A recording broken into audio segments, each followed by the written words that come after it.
Hello to all of you amazing web slingers. Welcome to Livin On The Edge, the podcast all about our friendly neighborhood Spider-Man. My name is Alec. I'm one of your hosts. You can follow me at _the_smartalec on Twitter.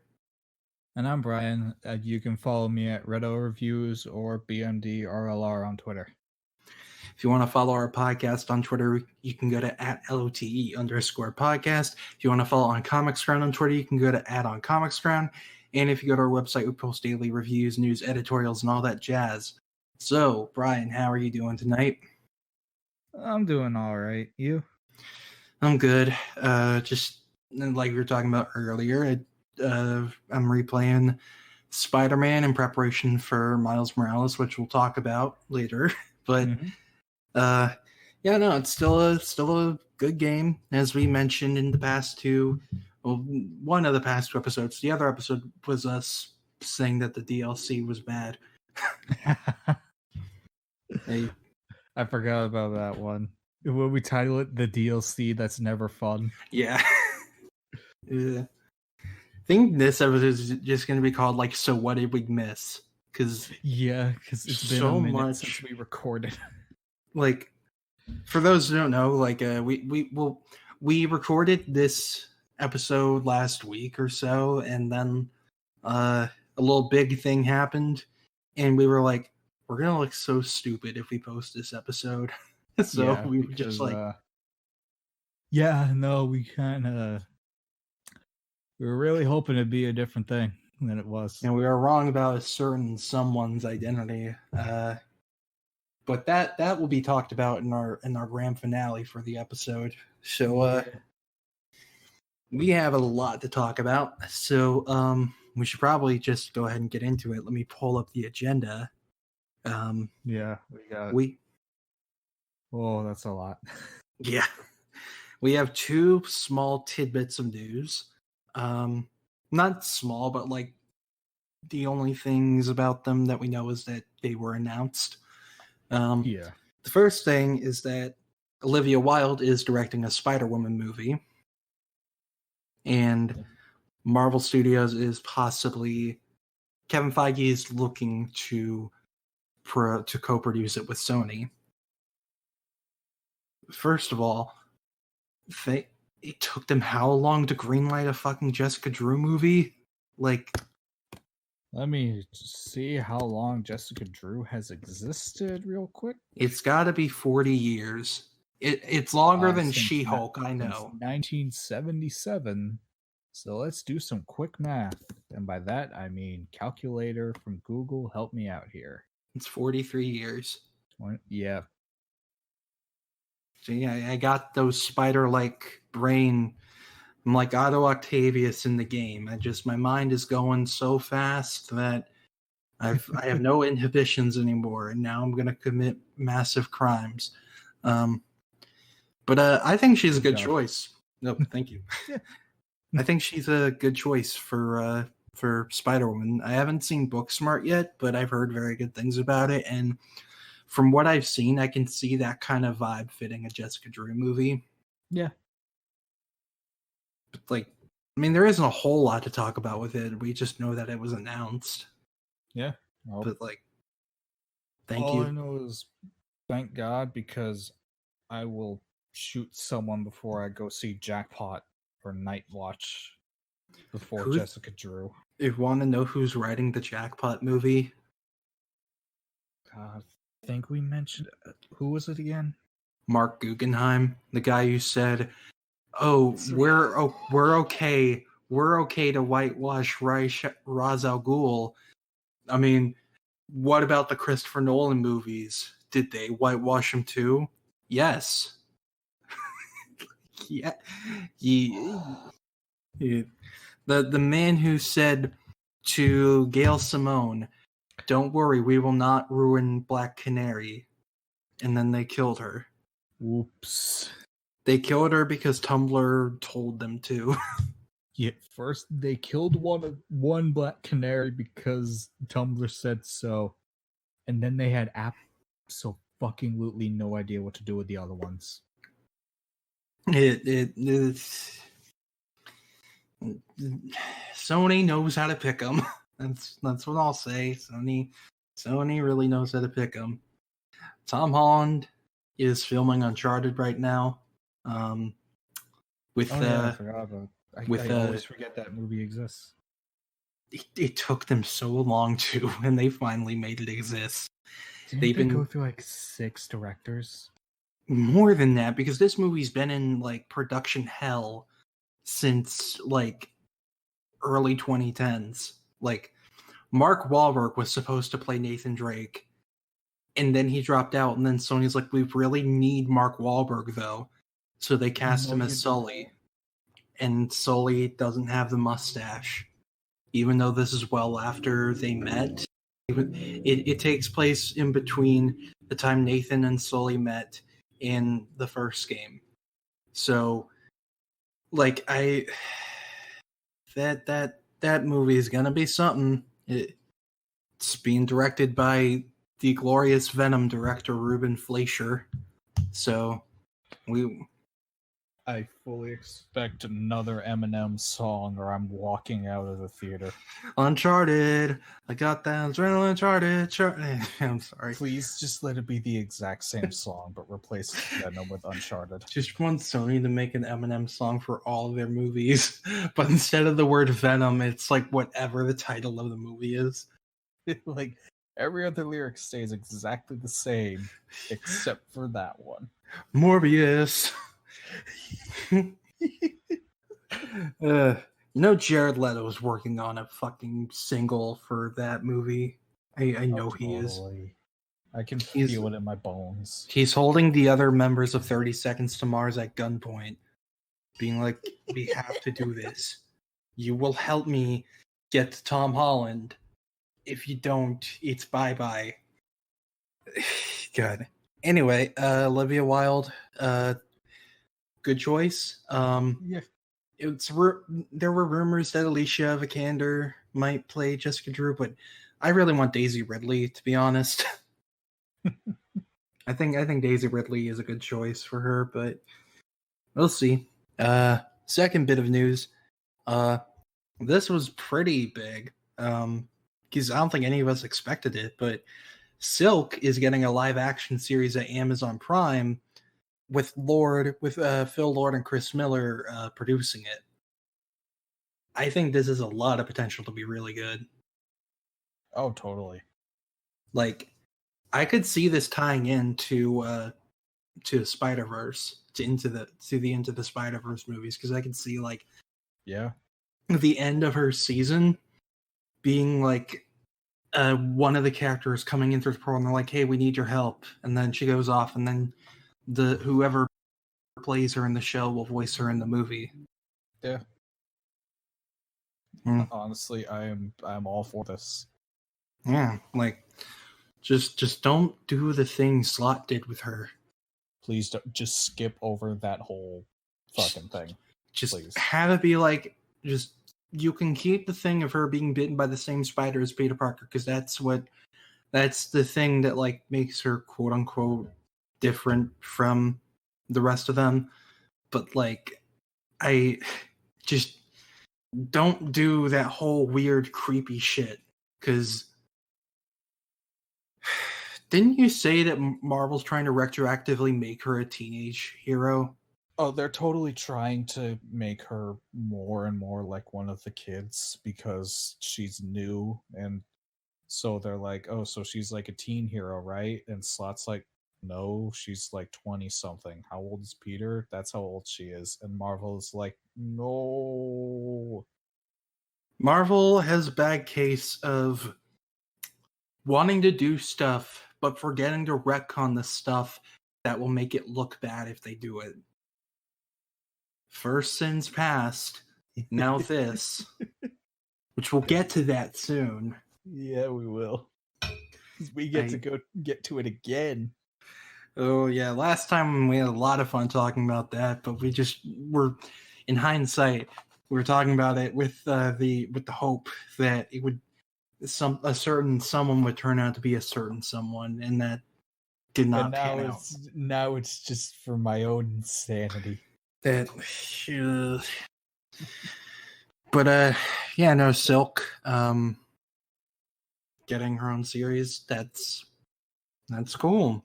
I just hope they make a good story. I mean, Amazon, I think, like, obviously Amazon as a company is shitty, but they at least put money into their shows. Yeah, like that's true. Look at the boys. Yeah, The Boys has a high budget. So like I totally expect they'll shell out a lot of money for this. If it was on Netflix, it would get nothing. It would get $5 in a green screen, and they'd be like, "Okay, make your show." They would get $5, and their catering budget is a box of Cheez-Its. I can just imagine the cast and crew of Defenders all just taking turns eating out of the Cheez-Its box. They all get one each. And if there's enough left, then they go another round, and whoever gets it first gets the second one. They have to evenly split whatever is left. If that means actually breaking the cracker, they will do that. They're the bite-sized Cheez-Its, though. It doesn't matter. They will still break them down. But so Silk, that stage is happening. So those were like two small news things that happened. Small as in like we only heard that they were announced, and yeah, we know literally no details outside of they're going to exist someday. Yeah. So this next topic, it will mostly be Brian talking about it because he didn't get we talked. I featured on a panel-to-panel episode talking about a couple things. This is one of them. So I will say stuff, but Brian, this will be mostly Brian talking. So this first thing, Jamie Foxx is returning as Electro in Spider-Man 3.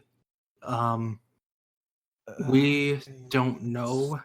It's been like 2 weeks and I still am processing. When I saw it, I literally was like, what the fuck? The first thing I did was check to make sure the account was legit. Same. My immediate reaction was, oh, this has got to be a parody account. And then I double check. It's like, oh no. This is different. It hasn't been confirmed whether or not this is the same Electro from Amazing Spider-Man 2 or if it's a new one. A totally different thing.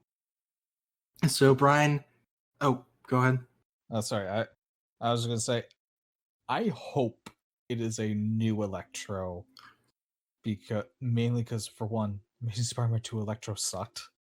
Yeah. If you want to hear our thoughts on that, go watch our movie commentary on it. Yeah, it's something I wanted to say is like the whole thing with him doesn't work because they make him too weird to the point where we can't empathize with him, which is they clearly intended to make it so we could empathize with him, but we can't when he's being very aggressively weird. So like but go ahead. Like tell your overall thoughts on the situation. Yeah. I think it's weird, but I'm not against it because for one, I hope this isn't because we're going to be talking about this throughout like this whole section. I hope it isn't multiverse just yet because I want just one. I don't want this movie to be the multiverse stuff. I want that to be it can literally be the one right after. Yeah. I want this to be a different thing. Yeah, like it could very well be that, especially with like the next thing we're going to talk about, but like it would be like, I mean, Jamie Foxx did say he is not going to be Blue. Yeah, which I hope means he gets the stupid mask that I love. Just have him wear the suit he wore in Web of Shadows, and perfect. Like, Yeah, honestly. even if you make the starfish like a bit smaller, like I don't care. Just give him the fucking mask, please. Like, I've been saying this since like Far From Home's trailers dropped. They made fucking Mysterio work. There's no excuse anymore. exactly. Like, yeah. I mean, he did delete that post, so maybe he was jumping the gun. I don't know, but like, it.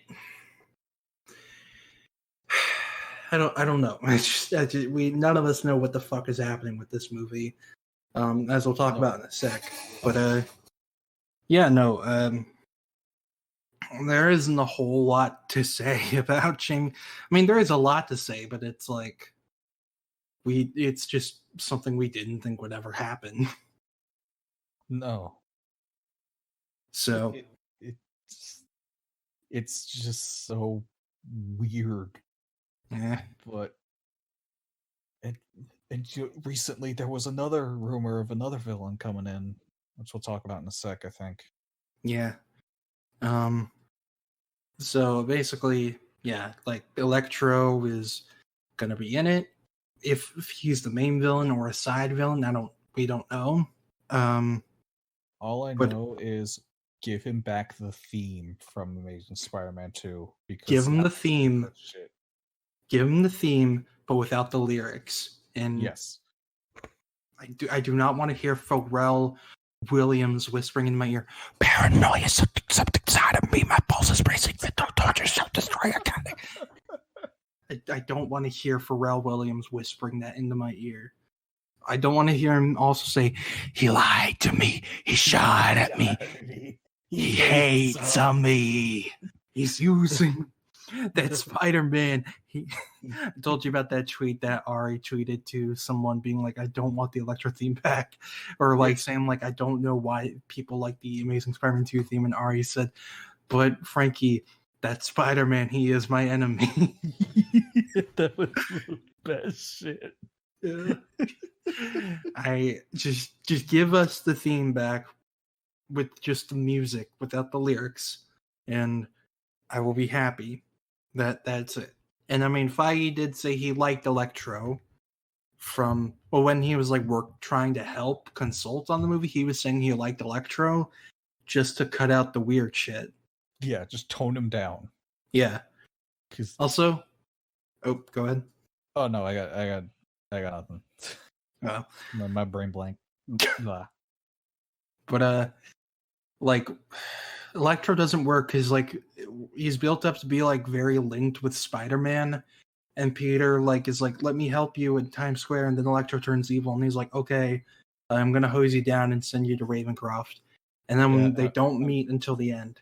Yeah, and then I'm not gonna say anything about you or think about you again until the climax. I gotta go find the Metal Gear Solid train with my dad with the blood spiders, and I have to refuse to help my dying friend. Amazing Spider-Man 2, Peter finds the subway car with the stupid tokens. It opens up, and out pops fucking Drebin and his monkey from MGS4. It's like, "Hey, you looking for some guns?" But like, even at the end, Peter just constantly makes fun of Electro and then kills him. Yeah, like honestly, him and Gwen totally participate in murder. Like that, there's no way to get around that. Like they killed him. Like, yeah.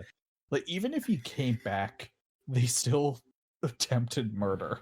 Like they didn't do it with the intention of this will incapacitate him. They did it with the intention of this will kill him. Yeah. So it is what it is. But so that's happening. Another thing with this movie is confirmed to be happening. So Doctor Strange is in the movie. Yep. We don't know. I mean, people got all up in arms about it. I literally tweeted the meme of the Australian man with the tornado being like, "Here they come." Yep. Because all the people like Iron Boy Jr., now it's Strange Boy Jr., because the articles assumed that this would be a mentor role, even though we don't know. So, like, yeah, we don't actually know what Strange's role in the movie will be. I really hope it's not another mentor because I don't need it. like, it's not saying Strange couldn't offer like a helping hand, like, No, or anything. I don't need him to. I don't need to replace the old Sherlock with the new Sherlock. Yeah, like Strange You ever is think of, oh, hello? what? Did I fucking disconnect again? I can hear you. Hello? Am I back? Hello? Hello? Okay. I could not. I can hear you. Can you hear me? Yes. Okay, cool. And sorry, just everything went dead quiet for a second there, and I thought I like disconnected again. Oh no, you're good, you're good. But anyway, as I was saying, I don't need to replace the Sherlock we lost with the other one. yeah. It's just it's not necessary, and like I also just like Peter and Strange in the MCU, I think, are on an equal playing field. Like Strange never really talked down to him like Tony did. No. And like they seem to respect each other like in a professional way. So I don't know, but yeah, I just hope it's not a mentor role because that's unnecessary. But Yeah. But with his what? sorry, I was gonna say what I think it will be is he'll likely have a pretty similar role that he had in Thor Ragnarok, where he just shows up to explain what the fuck is happening. Yeah, I could see him being in a in like one or two scenes, or a mid credit scene, or a post credit scene, something like that. But I don't think he'd be on the front lines with Peter in the movie. Yeah. Also, one of the articles said like he's taking the mentor role that Tony Stark had and that Nick Fury had. It's like Nick Fury was not a fucking mentor to Peter. What are you talking about? No. Like he was just there to bark orders at him. Yeah, he's like, hey, so I need you for a job because everyone else is busy. And like You're the only one who will do it. So, and I mean, I loved it because I wanted to see Nick Fury and Spider-Man together for a long time in the movies. My ultimate Spider-Man brain was very happy. Yeah, I mean, even if it was just a scroll, I didn't care. It was just it was just Orson Krennic playing pretend, but it still gave me that, and I appreciate it for that. But with all that being said, do you think this is going to be a multiverse thing, a one more day thing, or something else? Kind of want something else, mainly because I don't want multiverse yet, and one more day scares me. Even if it is just a, oh yeah, I'll make everyone forget your identity thing. Just having any connection to that story scares me. Yeah.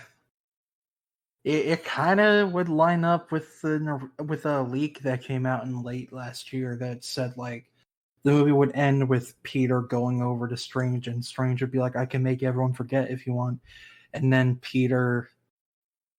it ends on the cliffhanger of Peter trying to make the decision. That would be a dumb cliffhanger. Yeah, no, that'd be a terrible way to end. Yeah, but I could see it being a one more day thing just because I think in this context, a one more day scenario might be beneficial because Peter would actually have to sacrifice something for a selfless reason and not a selfish reason. Yeah.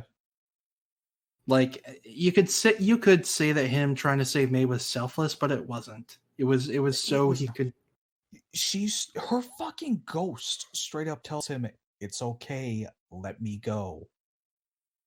God himself shows up and says, "Let her go, man." And he's just like, "No." I refuse to let this 70,000-year-old woman die. Like, I need to stay a kid for just like a little bit longer because I'm too scared to be a man.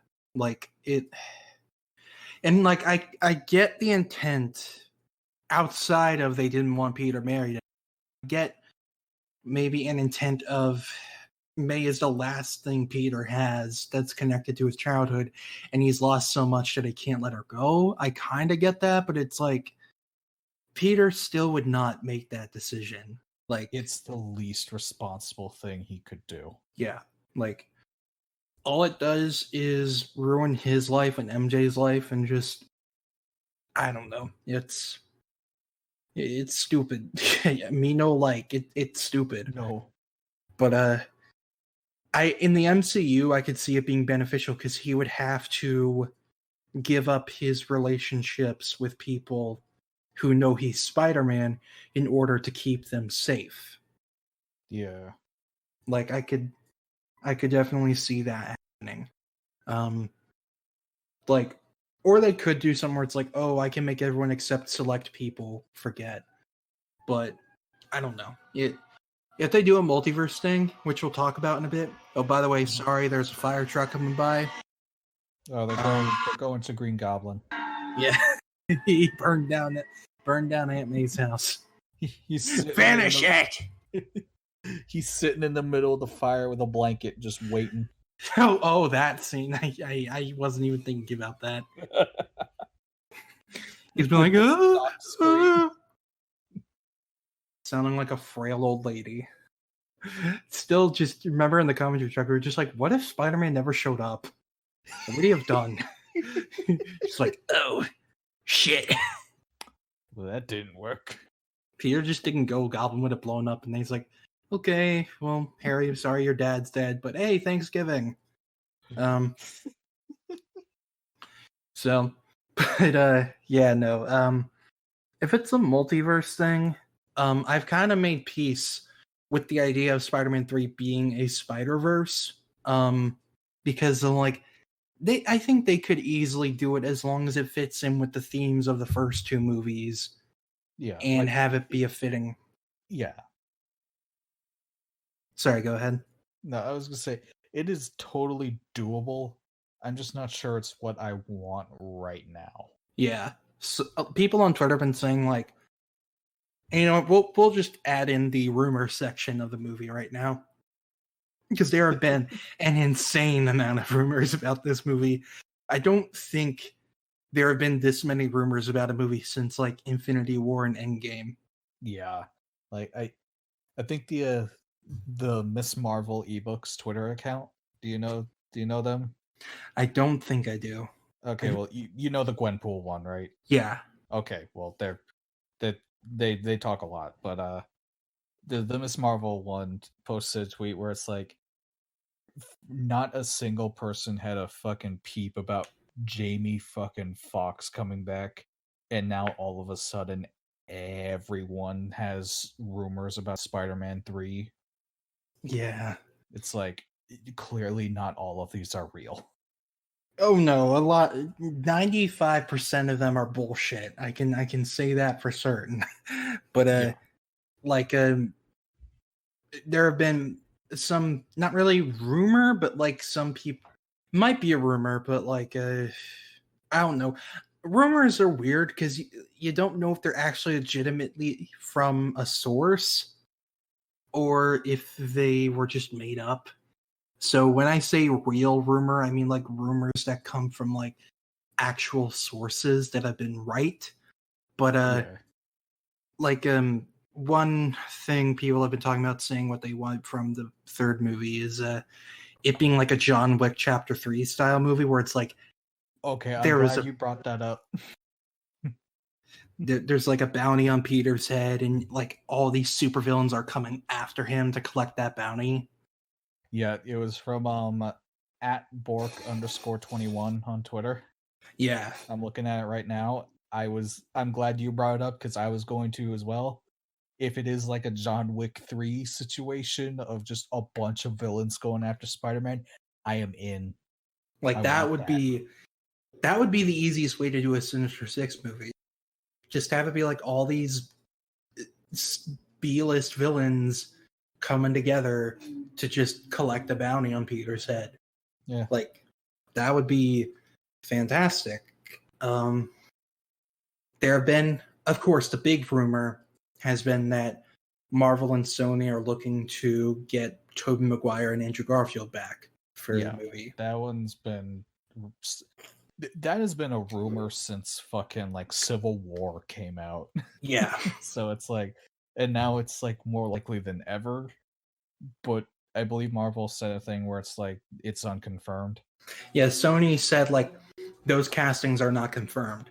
Yeah. Which, I mean, they didn't say they weren't. They didn't say they weren't true. They just said, didn't say it's never going to happen. Just nothing's confirmed. Yeah. So, do you think that this holds any water? A little, but I'm not entirely sure it's going to happen. At least not for this movie. Yeah. Like, also, it's just like they're starting to film soon, and if they don't already have them, that means they wouldn't be a big part of the movie. Yeah, they would be like a post-credit scene. I could easily see that happening. Yeah. If the post-credit scene of the movie is Spider-Verse stuff, I'm in. I'm okay with that. Like, it would be very, like, also, like, one rumor about Kraven is that if Kraven's in this movie, maybe he'd be like an interdimensional bounty hunter just trying to kill Spider-Man, which a lot of people have said that's just Moreland. I'm like, but Moreland is a terrible character. Like, Moreland's, like, I even said in a tweet where it's like, the Spider-Verse comic would have been so much better if instead of the Inheritors, it was just like a multiversal Kraven. Yeah. Like, that would have been awesome. And instead I get stupid energy vampire clone people. No, it would have been even cooler if they did that for Spider-Geddon. Yeah, honestly. There was no reason the Inheritors had to. It was like Dan Slott just wrote it on a shitty piece of toilet paper and was like, oh, Spider-Verse sequel. Oof. Yeah, like, what happened was that Marvel was like, hey, we got a movie coming called Spider-Verse, so make another one. And Dan was like, I'll just do the other one again. But we'll kill Spider UK and Spider-Man Noir. In issue fucking 0. I remember I was excited for it because I was like, oh, this PS4 Spider-Man's going to be in this. And he's going to interact with Superior. That could be neat. And I mean, it kind of was, but also it's just like... They had some neat moments here and there. Yeah. Like... But now it doesn't mean anything because now Otto decided to become evil again. Yep. He also decided to make a deal with the devil, and it's like, I'm gonna be a fucking fat 60-year-old man with robot arms again. Because for some reason, the Otto with the same mind, with super strength and the spider powers, can't beat a spider Norman Osborn, but an Otto who has no powers but just mechanical arms can break all of his bones and throw him back into his own universe. Because he's ruthless again, you see. It makes no sense and it's stupid. It doesn't. I feel like Otto gets too overpowered sometimes just because of Dan Slott's boner for him. Like, sometimes, other times, I mean, even when you look back at like his original debut, Otto was super fucking powerful. Yeah. Like, he's the first villain who beat Spider-Man. Yeah. Like, it's in the best page ever where he just grabs Spider-Man from the ceiling, slaps him in the face, and throws him out the window.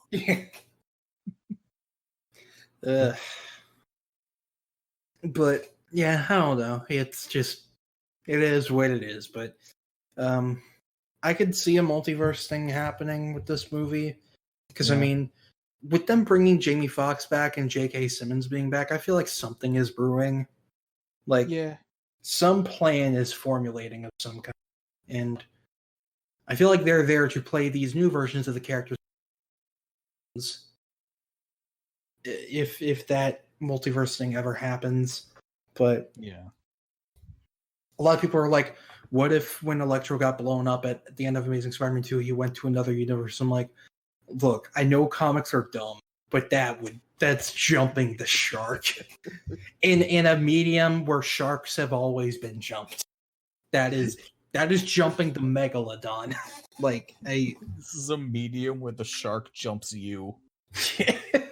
That's the perfect way to describe it. But yeah, no, that would be a dumb explanation. We jumped the shark so many times it's learned to jump us. God, but I don't know. It is one of the rumors was Spencer Smythe being in it. Yes. And the Spider Slayers, which that sounds like the most realistic rumor, because I am 100% all for that. Like, you got the Spider-Man problem. What do? You build the robots that are made to take down a Spider-Man. Yeah, it makes sense. So I could see that happening. There was some rumor about like Kirsten Dunst and Dane DeHaan being in negotiations at one point. Yeah, I can say with almost total certainty, Kirsten Dunst is never coming back. Oh no. Like, Dane DeHaan is a very strong maybe. I could see Kirsten coming back if they give her a big payday and let her be Spinneret. Yeah, and even then, I don't know if she'd be into it. Yeah, I mean, I don't know. I'd see it like a Natalie Portman situation where it's like, we will give you a lot of money and we will let you be a superhero instead of just the damsel. So yeah, true. Which, I mean, after Spider-Man 3, I feel like Kirsten would be like, give me a fucking costume and let me sling webs. If Toby comes back, I feel like they should do the Renew Your thing with him. Yeah, honestly, that makes the most sense. For Andrew, I don't know what they would do, because the way his story ended, there's not really much there isn't a whole lot to go off of. Like, just a lot of plans that never happened. Yeah. You know what would be hilarious? What? Is if we get a live-action Spider-Verse and we cut to the end of Amazing Spider-Man 2 with Andrew slow-mo, like, swinging the manhole cover at Rhino, and then right before he makes contact, he flies through a portal. It's like, we don't even get like a, hey, where did you go? It's, no, you never went anywhere. We're just picking you up where you left off. I love that. That would be perfect. Ugh. God. Rhino is just like, and just kills all the kids. Kills that Jorge kid. Rams the horn right through him. Oh no. Why would you do that, Rhino? You got Gatling guns for some stupid reason. Don't worry about it. It's fine. But why were there so many people there? I don't understand. I don't know. I'd like to think they were there because Sony was like, oh, we'll let fans looking in on filming be extras, but we have to gate them. And it's like, people don't mass gather to watch a supervillain do stuff. They run. Like, they don't watch you, but I'm gonna go see the supervillain do shit. I mean, if you see a man in a giant rhinoceros robot with Gatling guns tearing shit up, if you don't run the other way, I have to assume something is wrong with you or you're very suicidal. So, I mean, like, I don't think that would be the best course of action to just be there. And that's why I assume everyone there just wanted to die. They're like, Spider-Man is gone.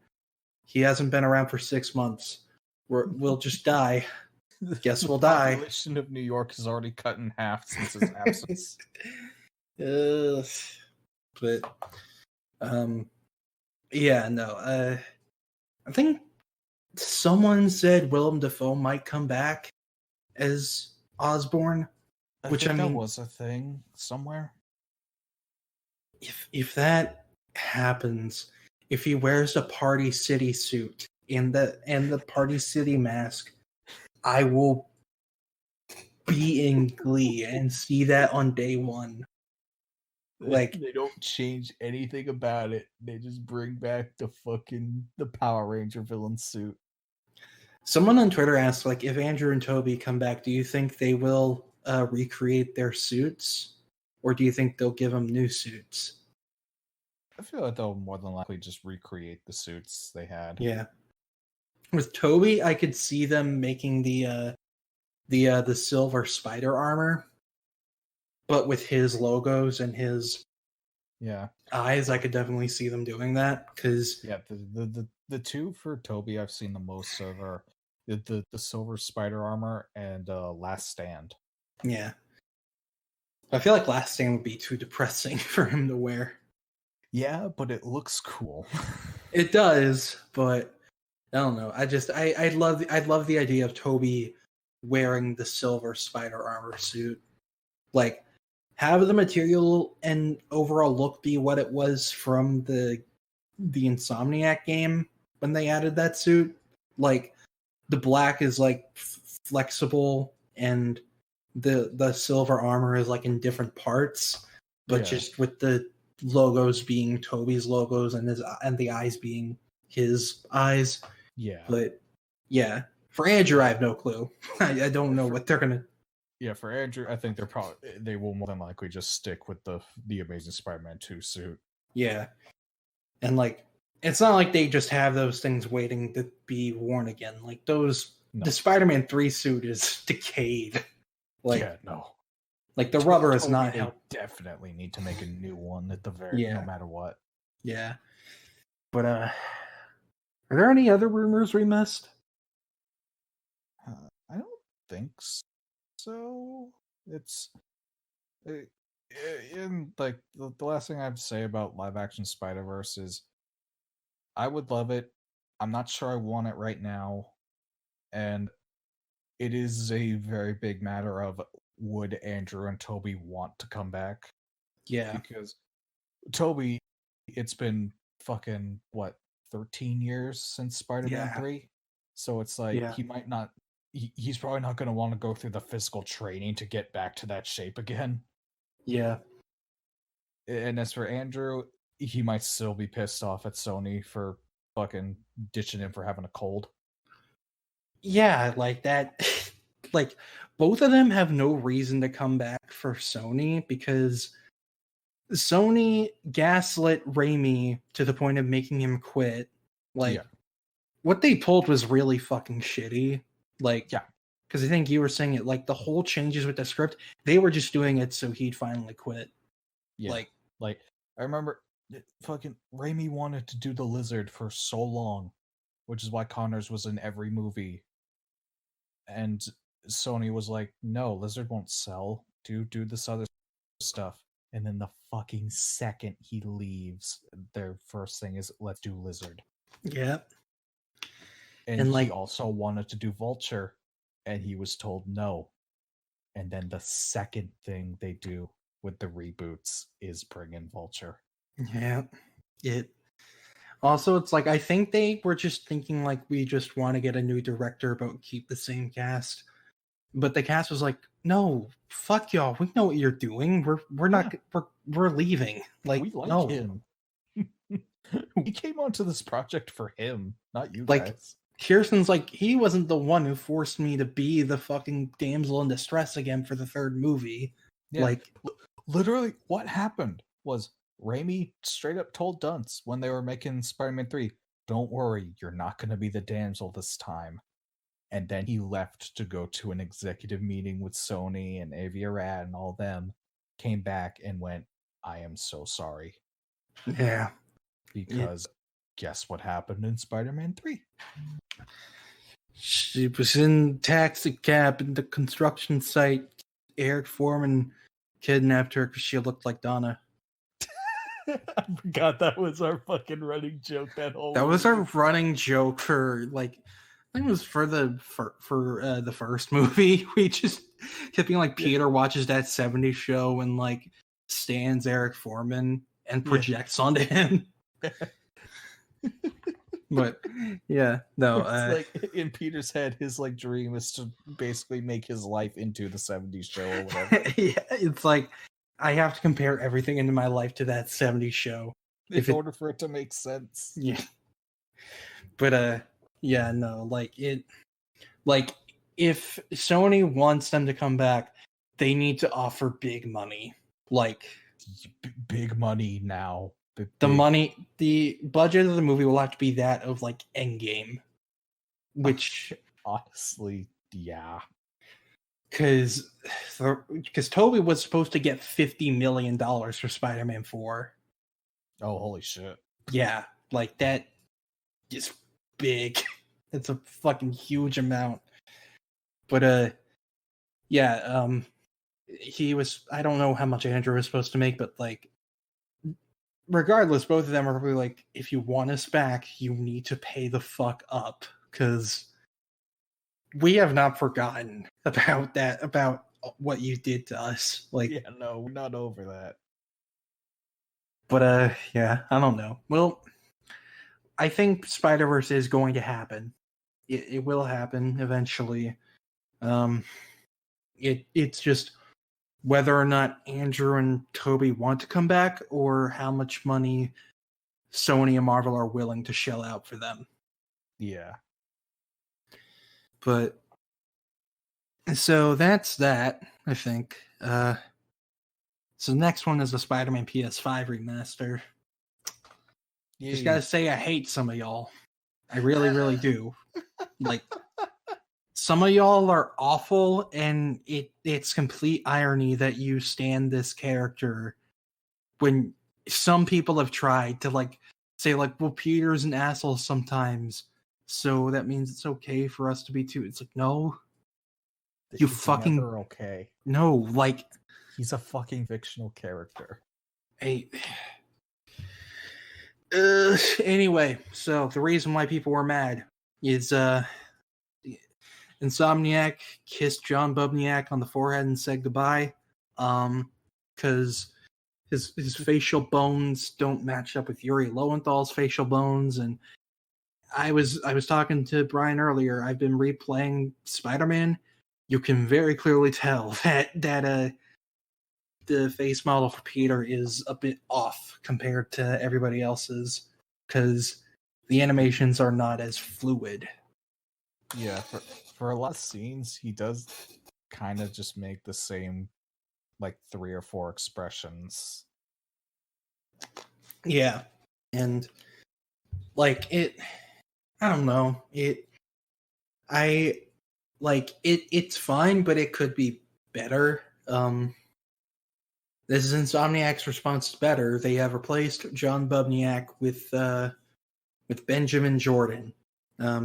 Doesn't go full by Benjamin Jordan. I just extend the name because it's funny to me for some reason.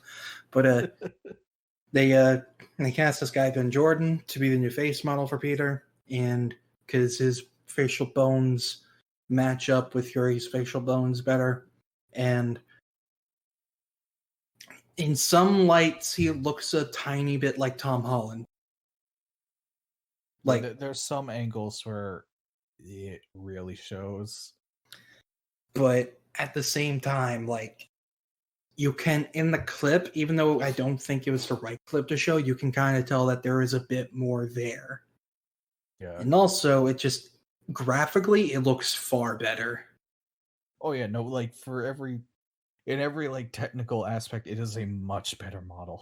Like, the face looks like real skin. The lighting looks like because of ray tracing, they don't have to have such contrasting dramatic lighting now.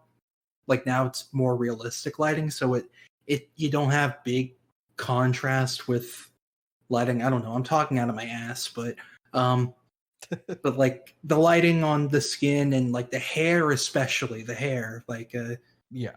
it's very graphically superior. But like a lot of people have been harassing Insomniac to change it back to John Bubniak, and it's like you kind of fucking let it go. It's a first of all, it's a fucking video game. Like it doesn't matter. It's not important. You're just quoting that one video that Brian loves. It's the best. It's the best video. It is. It's the best one. It applies to everybody. Anybody who is obsessed with a certain thing or whatever. I don't know, but like it's just a fucking digital mask for the voice actor to wear. That's it. Like, and the thing about it is, like a good 70% of the game, you're not going to see it. Exactly. You only see it in like 7 out of 25 cutscenes. Yeah. Like, also, it's just like people have it in their heads that like they're on their way to arrest Spider-Man fans right now. Oh, thank God. Yeah. But like I lost my train of thought, sorry. Like excuse me. Oh, bless you. But you're good. The thing about like having a brain fart, I'm sorry. Okay. People for some reason think that John Bubniak did the motion capture and Yuri Lowenthal just dubbed it. Like, no. He was just the he was just the guy they based the face model after. Yeah, like it's like in The Last of Us. That is not what Ashley Johnson and Troy Baker look like. But they still did the motion capture for it. Like, yep. I mean, granted, I think what they should have done, in my opinion, is that they should have done what they did for Last of Us Part 2 with Ellie's face model. It's like a mix of Ashley Johnson and the who was the other person? I don't know. I think it was supposed to be Ellen Page. Like, I would believe it. Like, I think the story was like they cast Ellen Page and then Ellen Page decided to be on Two Souls. Not a good choice, Ellen Page. Oh no. But I'm so sorry, Ellen. Yeah, that's you tragic. You Dafoe both. I'm sorry for y'all. But on the plus side, it gave me one of my favorite images ever, where it's just fucking during an interview with like both of them and fucking David Cage. David Cage is like the happiest man alive, and then just next to him is fucking Willem Dafoe and Ellen Page just dead. I love that image like so much. Want nothing to do with anything right now. And now that truck is the building that Osborn's in. But yeah, no, like like the thing with Ashley Johnson, like they basically just took the overall look but gave it I assume they gave it like the facial bone structure so it would be like Ashley Johnson. Yeah. So they could record it better. I feel like they should have done that with the face model. I looked up the Ellen Page thing. It wasn't that she was originally cast. It was they didn't. She accused them of using her likeness. Oh, because Ellie does look a lot like her. She does. She very clearly does. So it's like she also has the same fucking name. So it's like, yeah, I could see it. Ellie is short for Ellen, even though they're the same syllables. I don't know. Okay. very, very brief tangent. It's weird that like some people shorten their names, but the shortened nickname for them is the same amount of syllables as the original. It's like, that's not shortening. In Ellie's case, it's more letters. It is. God. Wait, no, it isn't. Never mind. It's the same number. No, I forgot about the other E. Never mind. Well, that's still not as. It's still not short. Yeah. It's the same syllables and the same fucking letters. Like, yeah, like it's just the like it. They should have done that, and also there's no reason for them to change the hairstyle. Like the PS5 hair. I hate the hairstyle. Yeah, like the hair looks good. The hairstyle is just it's too short and makes him look a lot younger. It's way too neat. Yeah, and it needs to be way messier, like the originals was. Yeah, and my theory, which we recorded last, was is that like Peter's hair will change over the course of the game, and that like as the game goes on, they go like he gets more and more messed up. Yeah, and like if he grew stubble too, that would be great. That would be really cool. Yeah, but yeah, I don't know. I'm just like I need to see more scenes. I can't judge it yet, so I can't judge it in full yet. Anyway, yeah. Like going off of what we've seen so far, I think it's okay.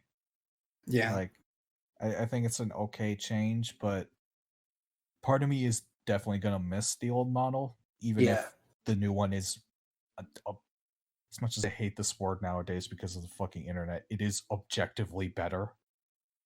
Yeah. God, that one person who keeps fucking objectively judging. But anyway, we're not going to get into that. No, I refuse to. But the rest of the remaster looks pretty cool. They're adding ray tracing. They're adding 60 FPS mode. Yeah, like it looks fucking gorgeous. The only thing is that you can't have ray tracing 60 FPS, I guess, just because the technology is too new now. So, like, it's like if you try that, your system will likely catch fire. Yeah, they showed off and like 4 times the size of the current one. Yeah, they showed the teardown of the PS5. People were like, "You buy your PS5." They're like, "Thank you. Your card declines." Sony takes it apart. Just meticulously, like very calmly, like that guy in the video. What happens is you go to the store, you get the system on the shelf, and they scan it. You put the card in, it says decline, and the clerk behind the counter just slowly pulls up a screwdriver. The fucking card thing just keeps beeping every time you try to get the card in. For every time it doesn't work, he undoes one screw. Or pulls out one component. For every beep, a single turn of the screw.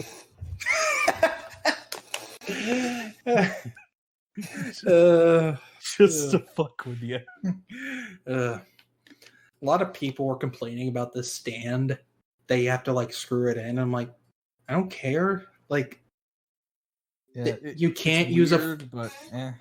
You can't use a flathead screwdriver. Like, you don't even need a flathead screwdriver. You need a fucking coin. Yeah, literally. Like a quarter will do the job. Like, and if you want to place it on the side, you can. Like, just put it on the stand and it's on its side. Boom. I don't know. People are weird, but they also showed the UI yesterday, which I think looks very good. It looks cool. I like it. Like, I like that if you were already playing the game and you go back in, it has like a menu for the game, like different cards. You can jump to different points to finish a level or finish a trophy. I really like that. That's And awesome. some dumb gamers on Twitter are like, this will incentivize people to fucking go trophy hunting and not get the full game experience. I'm like, who fucking cares? Like, Yeah. it's not your job to care about how other people play a fucking video game. Like, Yeah. video games are meant for fun, not for like whatever you deem as fun. Yeah. Like I never give a fuck about trophies, like or achievements or anything like that. If I get them, oh, that's neat, and then I I mean, move like, on to the rest of the actual game. yeah, and I mean, like, if there's some games where I want to 100% them, like, that's helpful. I can Yeah. use the cards to do that. Like, it's fine. But yeah, no, the UI looks good. But anyway, the ray tracing looks good in the game. They're adding the amazing Spider-Man suit, which I think is really cool. It honestly looks way better to me in here than it ever did in the movie. I like the colors in the movie, but the material was, ugh, it Kind of was, awful. yeah. Like, I get what they were going for, but it's like you made it way too overly complicated. Yeah, like looking at it up close, not even up close, just looking at it from any angle, it looks messy. Yeah. And not in a good way. Like, ironically enough, like, what was I going to say? Ironically enough, like, you know how for a lot of movies you see the concept art and you're like, this looks way better? For both Amazing Spider-Man movies, you see the concept art and you're like, this looks so fucking terrible. Like, it genuinely looks bad. Like, I'm gonna look some of that up then. Some of the suits that were designed for Amazing Spider-Man 1 are fucking horrible. Like, oh my god. But yeah, no. I think I'm looking at them. Yeah, they're bad. Oh my god, what is that? I don't know. I think Weta Workshop did the concept art for both movies. I'm like, what happened to y'all? Y'all fell off. Like, Weta was doing like they were working on like the Evangelion movie back in the 2000s, and like that concept art looked really good, except for the ones of the whitewashed characters. Yeah. You know what they named? You know what they named Asuka? What? Kate Rose. Also, they made the plug suits way more sexualized than they already were, which I'm just like, please, how do you do that? I don't know. You know what they named Ray? What? Ray, but with an AY. What? Oh wow, I forgot how gross the Green Goblin concept art was. Oh yeah, it's awful. It's awful. It was The like one a where fucking Borg. the one where he has the emo hair is the worst. It's the funniest shit in the world. And then there's one that looks like fucking Firefly from Arkham Knight. Yeah, Or like not Knight, like he has a bicycle helmet or Origins. something. Fuck. Yeah, it's just a helmet. It's It doesn't have a mouth. yeah, that concept art is terrible. But oh my god. How did they make it? How did they make so many bad? Remember, everybody, they worked on Lord of the Rings. I'm so glad the MCU concept art exists, because I can be sad about it, but not because it looks bad, but because it didn't happen. Ryan Meinerding is a god when it comes to concept art, in my opinion. Most of the suit designs for MCU and with the concept art are fucking amazing. Yeah. They really like Ben Reilly. They do. Is what I've noticed. And they you know do. What? Fine by me. Because he got good suits. I do. Except for the one with the smiley face on it. But what I'm hearing is we're getting Spider Carnage. One day. Yes, but just do it. Do it, Marvel. You know you wanna. Yeah. But I don't care if you don't actually wanna. I'm telling you, you do. do. Yeah. So Amazing Suit is in the game. I feel like they'll add the second one. Probably. For the third one, please don't do the vigilante suit from those movies. Just don't. You mean the burglar? Essentially, that's what it is. you mean the fucking robber? It's symbolic. It's Peter becoming what he hates most. No, it's not. No. They just were like, we can't do human spider again. What do we do? Just give him a ski mask.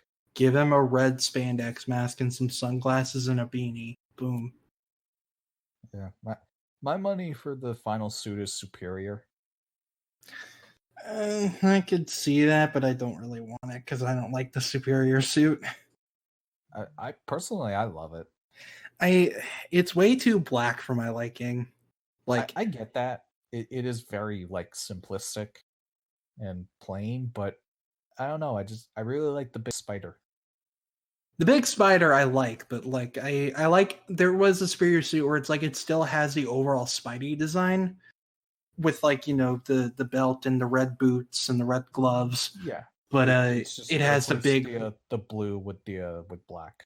And they have the big black spider. I like that, but the one that looks like it's just the Miles Morales suit but with like regular Spidey above the chest, I think that's a bit, I don't know. But what do I know? I'm not a costume designer, so. But yeah. So speaking of Miles Morales, a lot has happened. A lot has. First off, the PS5 thing happened like a month ago today. But they showed a gameplay demo for Miles Morales, and it looks really good. Looks really, really good. Fucking incredible. We found out that the main two villains are Roxxon, and at least the main enemy type villains are Roxxon and the Underground. And the Underground is led by a new version of the Tinkerer, who is now like a young woman. Yeah, I was about to say it's very clearly a woman. Yeah. What are the odds that like she's gonna turn out to be someone Miles has a crush on in the game? That would be hilarious. Yeah, it'd just be like the Homecoming thing, but like just if Liz was the villain instead of her dad. Adrian was actually a totally cool guy. It was Liz who was pulling all the strings. I feel like Starling has to have been based off of like, because Starling is Vulture's granddaughter, right? Yes. I feel like she had to have been inspired by the whole Liz Vulture thing. I would not be surprised if there was some influence there. Yeah. And like they announced a prequel novel called Wings of Fury or something like that, and Starling and Vulture are in it. So yeah. Which I'm like, with Vulture, I'm like, how are you not dead yet? You're dying of spinal cancer. Like, I'm sure he'll be dead by the end of the novel. Probably that novel. Well, probably not, because I mean, in the other gameplay stuff we saw, they mentioned Vulture, but we're getting ahead of ourselves. Basically, the gameplay demo of a fight spilling onto the Brooklyn Bridge, or as we like to call it, the George Washington Bridge. But because Roxxon loves money. No, yeah, Roxxon. Osborne, it's Roxxon. Yeah, but basically, like they have this thing called New Form, which apparently there's a dark mist secret behind it. Which I'm like, they're gonna do the fucking Argent Energy thing from Doom Eternal, where it's like Soylent Green. Argent Energy is people. Oh no! It was fucked up though. Like there's a level where you see how they make Argent Energy in hell, and it's like they literally torture souls until they become Argent Energy, and the bodies are left to become demons. Like that's some Final Fantasy VII shit.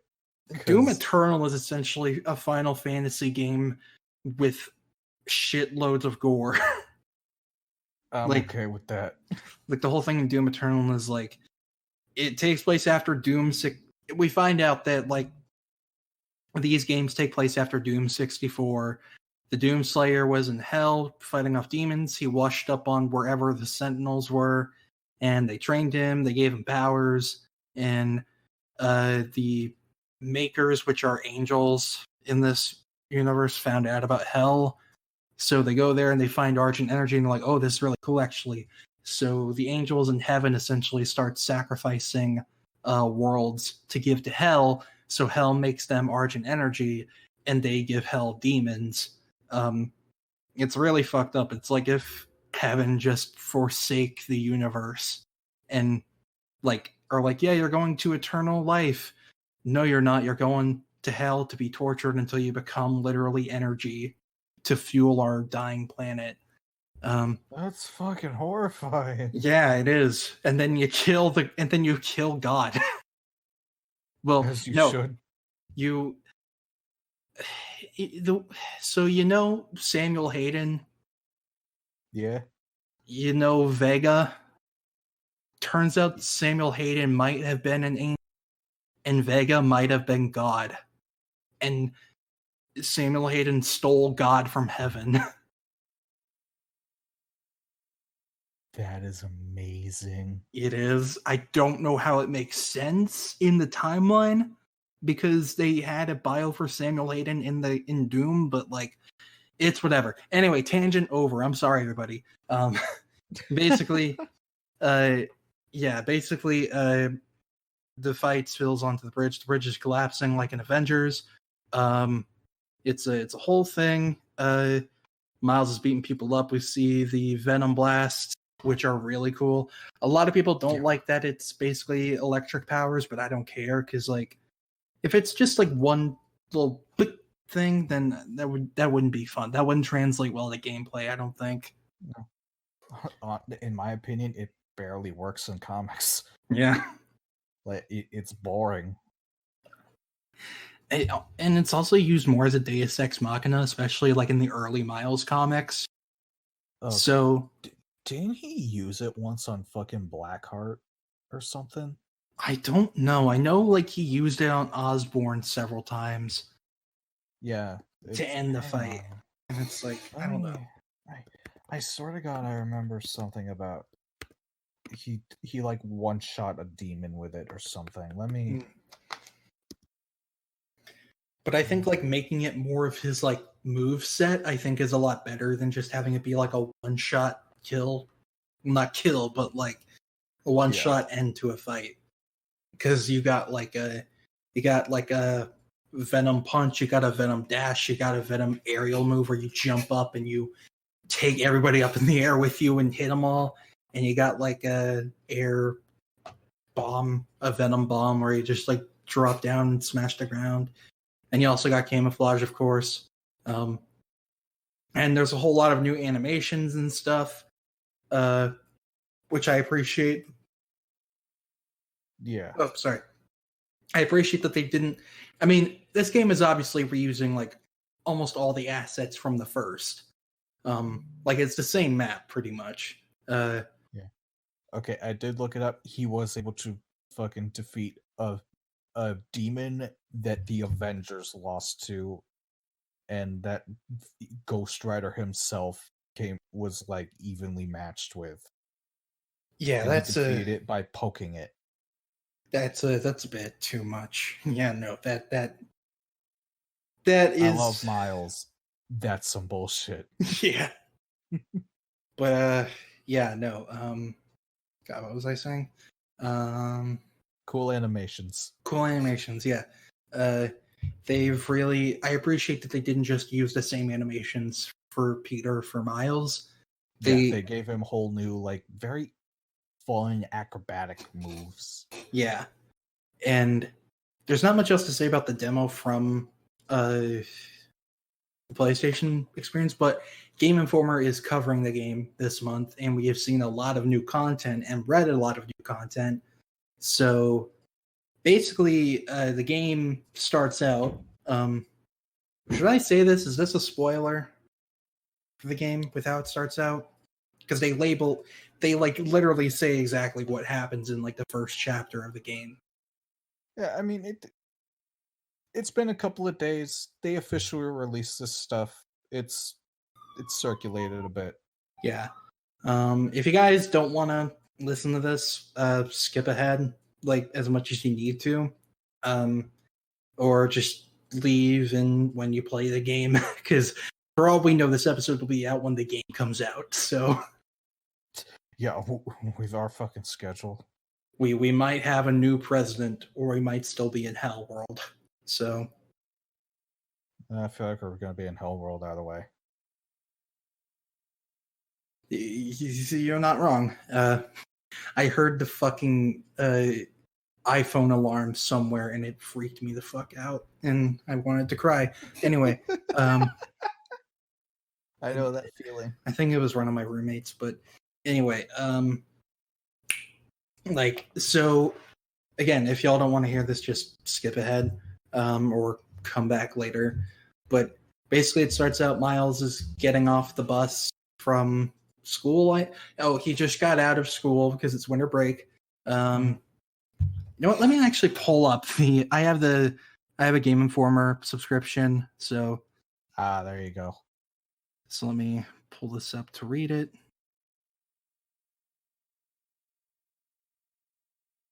What the fuck? They updated the issue? Oh god, this is gonna take a bit. I have to download an update for an issue. That's weird. Yeah, but I'll just recount what I remember for right now. But basically, Miles is getting off the bus. He's going to pick up some stuff for his mom for dinner from the store. He sees some guy he's now in Harlem, which is what they said. He's relocated to Harlem because they're not going to make an entire new borough for this game. Yep. They didn't want to model Brooklyn. Yeah. Which, I mean, I think in the next game, which is going to be much bigger, I think they're going to add the boroughs. Yeah. Like, I think they're going to add Queens, Brooklyn, the Bronx, and Staten Island is too far away. I think they'll add Staten Island, but yeah, that'd be too much. Yeah. Okay. It updated. Let me find it. Okay. Oh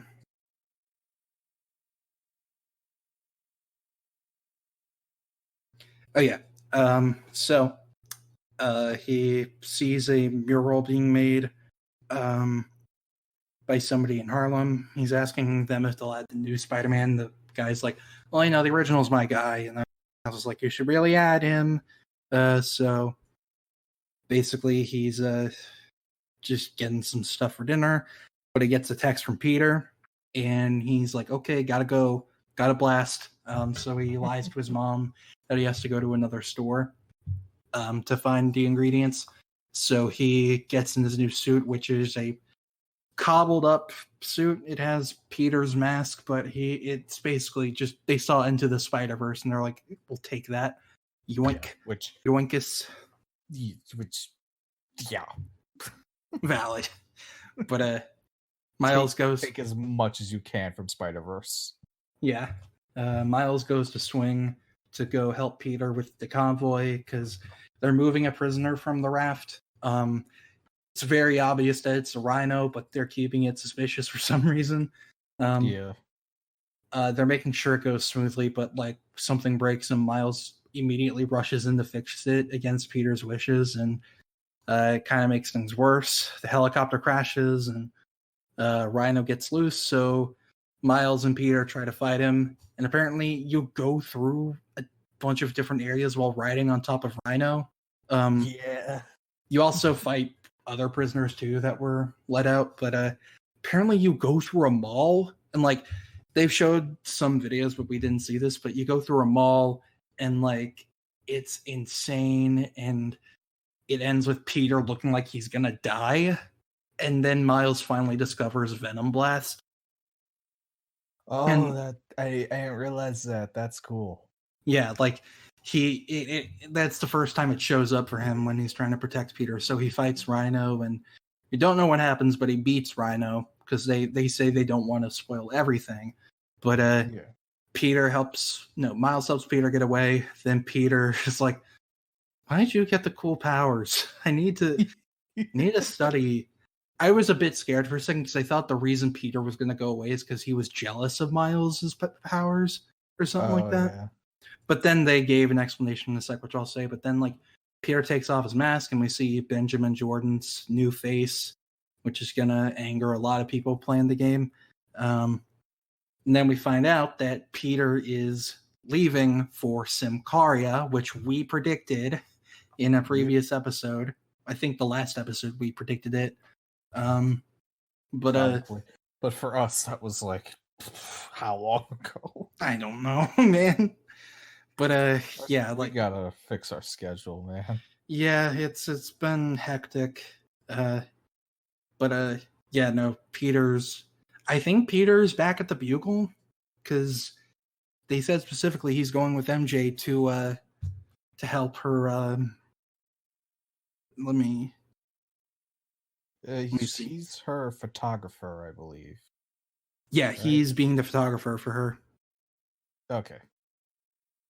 Oh, also, after the battle, a Roxxon truck pulls up, and a guy named Simon Krieger, who's voiced by Troy Baker, is like, Miles, you will be part of my Keikaku, or something like that. I don't know. But it's clear he's a bad guy. So, and apparently Roxxon is trying to present themselves as being like, we're going to be good for Harlem, but there's a sinister thing at play.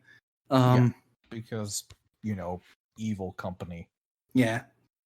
So after the Rhino battle... I will say, though, before you continue, very disappointed that Roxxon's CEO is not a giant Minotaur man. That's fucking terrible. What if he becomes a Minotaur man? I'll be okay with that. Especially if he drinks from tiny teacups. It would be beautiful. Troy Baker as a giant fucking Minotaur. But I would fucking watch that. But yeah, so Peter like jokingly makes Miles promise to protect New York, and Miles like actually says it for real without knowing Peter was joking. Yeah, but, he has like this whole pledge of Spider-Man or whatever. Yeah, but yeah, Peter seems to be back at the Daily Bugle, and he's be MJ's photographer for the trip to Symkaria. So Peter gives Miles a new suit, but it's not the suit; it's like a cotton suit, which I think is funny. That's fun. Yeah. Also, like, the challenges in this game are not screwball challenges, but they are like Peter hologram challenges to help Miles get better. I'll take them. That's far better. But oh god, if I never see Screwball ever again, I will be happy. Yeah. But and I mean both in game and in everything else. Yeah. But so that's the intro of the game, which I'm very excited to see when we play it eventually. Yeah. I'm hoping that I will be able to get I will probably get the PS5, pick it up on day one because I pre-ordered it and paid for it. But I hope that I will be able to get it the night prior because GameStop usually does 9 p.m. Releases for games that are pre-ordered, but because of COVID-19, they don't know what they're going to do. But because their time now, like their day ends at 8 p.m. Yeah. So I don't know. We'll see. But I feel like something will happen. But I don't want anything to happen if like people are in danger of being infected. So, but that was the whole intro. One of the big things is that instead of hacking police towers, now Genki just makes you a phone app, which is already far better. Yeah, you are no longer complicit in police surveillance. Yeah, like that. Like it just makes you think, like, why didn't they just do that for the first game? Like, why did we need to have the? I don't know, man. I mean, I know it led to a side mission where it's like you find out Fisk is trying to hack the police system so he can so he can get out of prison. But like, I don't know. But basically, still bad. Yeah, but basically, they finally are using the touchpad again. What you do is that you swipe left on the touchpad, and the phone comes up, and you select what side mission you want to do, what activity you want to do, and I think that's really cool. Because Genki, it's basically Genki makes Miles an app, and that's what Miles uses. Yeah, which thank God. Yeah. And before we continue, from Murphy's Multiverse says Sony promises first look at Spider-Man 3 in 2020, so sometime this year. Oh, we forgot there was that Jimmy Kimmel tweet that said, "Proud to announce I've been cast as Kraven in Spider-Man 3." Oh yeah. So I feel like something's going to happen on his show, probably next week. Probably. But I hope that actually means Kraven will be in the movie, because please, that's a very specific choice from Jimmy Kimmel. Like, he could have just said, "I'm gonna play the villain in Spider-Man 3," but no, he specifically said Kraven. So please, Sony, give us Kraven. We've been asking for him for 20 years. But anyway, if you don't give him the lion vest, I will riot. Just take Carl Urban, give him the lion vest instead of the Hawaiian shirt, and boom, you're good. But for real, though, do that. Yeah. But also another gameplay thing is that with the Venom Blast, you hold L1 and you use one of the face buttons to do it. And like with the controller, with how haptic feedback works, you feel the electricity in the left side when you hold L1, and when you press one of the face buttons, you feel it shift over to the other side. Oh, and that's cool. I'm very excited to get the DualSense controller and feel it and like feel what it does. It's so less than a job now. I hope you can get it soon. Hopefully there will be units available. You're right. I will look on GameStop.com right now and see. I highly doubt it, but who knows? Who knows? I mean, you are making a considerable amount. Like, yeah, because the minimum wage here in Massachusetts is $12. If you told that to fucking 16-year-old me, I would have fucking had my mouth agape with me making $7.25 for 2 years. But yeah, right, well, I cannot pre-order on the website, so could always see about in store. Yeah, but that means I have to go there, and yeah. I'm pretty sure like all of the pre-orders are taken by now. It wouldn't hurt to ask. Yeah, but like I do remember like the day that the fucking pre-order just shit show. Oh, that was awful. Yeah. So they're probably all gone. Hey, still, just you never know. One place might have like a few extras available. That is true. And hey, worst case scenario, I just wait a couple of days. Yeah, like, and also if you have to wait longer, you could just get the PS4 version. Yeah. Like, you won't experience the ray tracing, but I mean, yeah. And considering that most, aside from like 10 games, are backwards compatible with PS5, I'm probably gonna trade my PS4 anyway. Probably. The only thing is that like the PS5 hard drive is less than the 1 terabyte PS4, and I mean you can upgrade it. Guess what? I don't got that, so it don't matter. I got the 500 gig one. Oh well, there you go. So this is an upgrade. Yeah. Yeah. Swear to God, I live in Marvel. You live in Marvel, New York. Like, with how many fucking sirens I hear every day, there's just I don't know, man. But okay, I'm looking on Amazon at some PS5 stuff. I'm looking at Miles Morales Launch Edition, PlayStation 5, $49.98, PlayStation 4, $49.99. Why is the PS5 one a cent cheaper?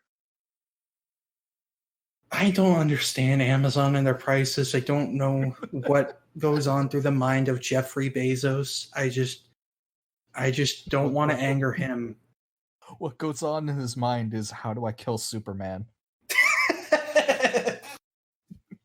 That video of him with the fucking arms, a lot of people were like, Dr. Octopus. I'm like, I see Lex Luthor building the suit. Yeah, honestly, he's gonna find a way to turn that into the fucking war suit. God. And if not turn it into the war suit, he's gonna use those arms to build it. Yeah. So, the Venom Blast, like I said, L1 and face buttons. Let me look through the article. What else?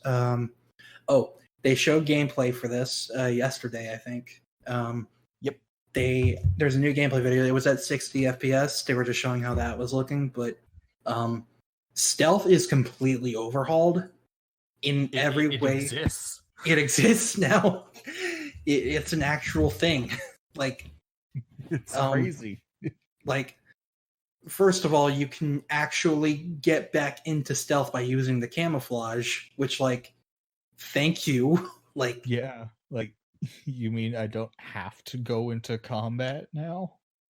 Thank you for that. But also they've added do the Batman thing. You can, thank God. But they've how I win. Yeah, this is me. This is how I win. But they added ceiling and wall takedowns, which, like, I remember those from Shattered Dimensions and the Amazing Spider-Man games, and like I was missing those, and now they've added them back, which I think is really cool. Also, when you scan enemies, you can tag them, so you can see like you can see how many enemies there are on the map, which I think is cool, because it's like Horizon Zero Dawn. You use the focus to tag enemies and see how many you have left. Just so you know, like, which ones can see you and which ones can't, or like could see you if you do a takedown or something. But they did that, and there are only 4 gadgets this time. There is the regular web shooters and then 3 others. One of them is called the Gravity Well, which like just pulls enemies instead of the other one from the first game, which puts them in the air. It just pulls them all together, which I think is a little silly, but I don't care. Also, I think it's way less silly than the other one, so I'll take it. Yeah. And one of them is a like remote activated electric mine. Like, you shoot it down and you press R3 and it'll shock enemies and kill them. Not kill, but like, you know what I mean? Yeah, it'll zap them. Yeah. But no, like, stealth actually matters again, so it fixed that problem we had. Thank God. I want to save the highlight. You know what highlight I'm talking about for last, with the Miles section. Oh yeah. Yeah, they've confirmed again there's an open world. Like, I feel like side activities will help lengthen the time of the game, because they said the story is a bit shorter. But then again, they also said like this game is a true sequel, which, like, it isn't really, but I mean, it does follow up on the events from the first game, but like it's more of a spin-off. Yeah, James said a lot about that, so watch the panel to panel episode if you want to hear about that. But I will say everything he said is totally correct, by the way. Yeah, like he and Travis were like, Alec, do you have anything to say? I'm like, I can't. I have nothing to say. Like, there's I literally, like, there's no, like, you're totally right. Like, I'm not gonna sit here and say you're wrong when you're clearly right. Yeah, but it's like I got nothing. Yeah, like, I'm still excited for it, but like, you guys are right. Yeah. Also, they've confirmed that there are no more science minigames. Thank God. society has progressed past the need for science. That's the platform of the GOP. Anyway, I was about to say that's an actual stance that people take, and that depressed me. yeah, it's very sad. So let me see. Just looking through to make sure. There's going to be a lot of music in the game. It's described as a orchestral synth hop, which I'm very excited to hear. We heard awesome. We heard that song from like the first trailer, not the first trailer, the gameplay where like the combat started with the beats. It sounded like Killmonger's theme, and I'm like, oh, this is gonna be good. But they do have a lot of licensed artists like Jaden Smith, Kid Cudi, and Boy Wonder. But let's see. Is there anything else before we get to the big thing? Not really. So this thing. Yeah. So there's a side mission in the game where this guy's bodega gets robbed. And you find out that not only did they rob him, they took his cat. It's an orange cat, and the cat is named Spider-Man. Yep. So you have to go find the thugs and beat them up, and then get the cat back. And like they didn't show this in the video, but like you get the when you try to get the cat, it's a whole thing because the cat keeps running away, which I'm gonna be terrible at, but like I don't care. But the point is that at the end of the side mission, you you bring the cat back to the guy. He's super glad, and you unlock a special suit, which gives you a special takedown animation where you're wearing a backpack with this suit, and as you take down an enemy, the cat wearing a little Spider-Man mask pops out of the bag and claws the enemy. This is the greatest thing ever made. I love it so much. It is.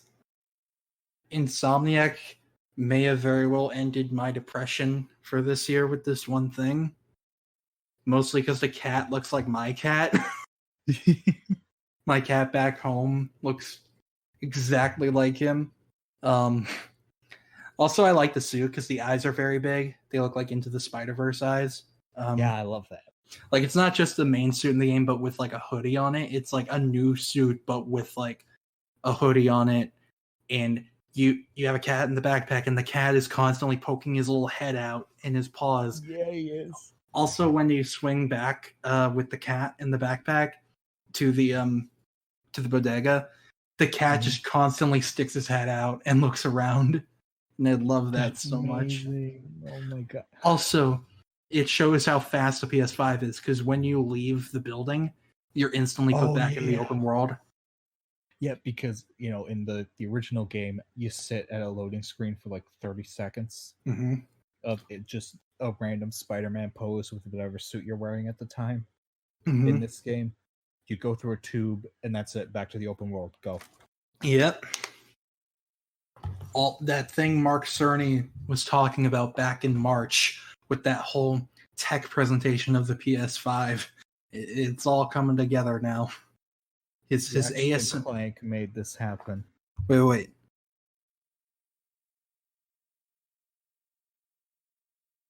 I just saw news that said they're at Expo Cine, which is Sony's, Sony announced something. Okay, they confirmed Spider-Man 3 has begun production. The first look is coming this December. Okay. And it's keeping its December 2021 release date. Okay, yeah. More specific on that Murphy multiverse thing I shared earlier. Oh yeah, because all that tweet said was coming in 2020 was the first look. So okay, I thought that was like something from way earlier you're talking about.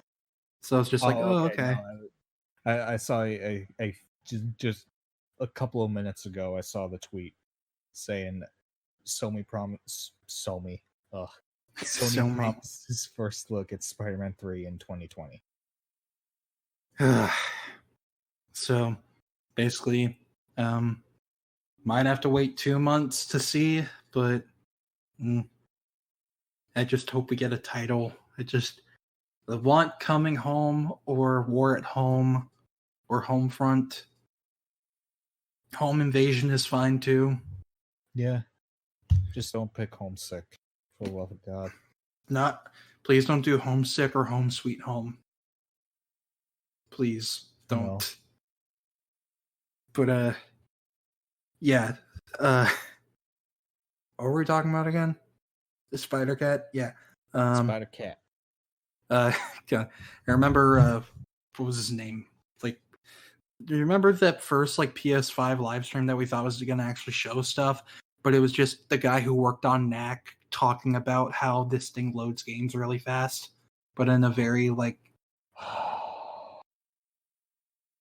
yeah. The funniest part was when you showed the image of the Kraken, and I still don't know what the fuck the point of that was. I don't understand. God, the thing was so miserable but so funny at the same time. It clearly wasn't meant for us to watch. It was meant for tech people and investors. That was for the people with the money for the game. But I'm like, why did you live stream it for everybody to see? I don't know, but yeah, no, like this game is like, if this is anything to go by, the PS5 is ridiculously fast, and it does have expandable storage. There is a place when you like, the cool thing is about the PS5 is that you can take off the white panels. Like, you don't have to unscrew them or anything. You just lift a corner and just pop it off, and you can easily pop it back on, which means there's going to be a whole lot of custom panels. But totally. Yeah, I feel like that'll be the big thing rather than like themed consoles. But I don't know. Yeah, probably. But like, you take them off, and there's a section for an additional SSD to be put in. And you can use a hard drive. You can use an HHD, but you won't be able to play games from that. You'll have to just offload it from that to the PS5. Sony hasn't announced what SSDs are going to be compatible because they say they have to meet up to their exact standards. So there is one that says it's compatible, but it's like super expensive. So I don't know, but there aren't going to be a lot of games at launch. I mean, there are some, but like, there won't be enough that'll completely fill up your PS5. So don't worry. But but yeah, Spider-Cat. I'm gonna main that suit a lot. Oh, totally. Whoever the final boss is, I want to be wearing that suit so the cat can fucking scratch them. Please. The final boss is gonna be Prowler. Oh, totally. Like, they said Aaron is in the game. Yeah, but you know what would actually be hilarious? If it's the Rhino, or not the Rhino, the Minotaur. That would be great. But what if there is a boss fight where the boss character is allergic to cats? So you get it's easier with the cat suit. That would be fucking amazing.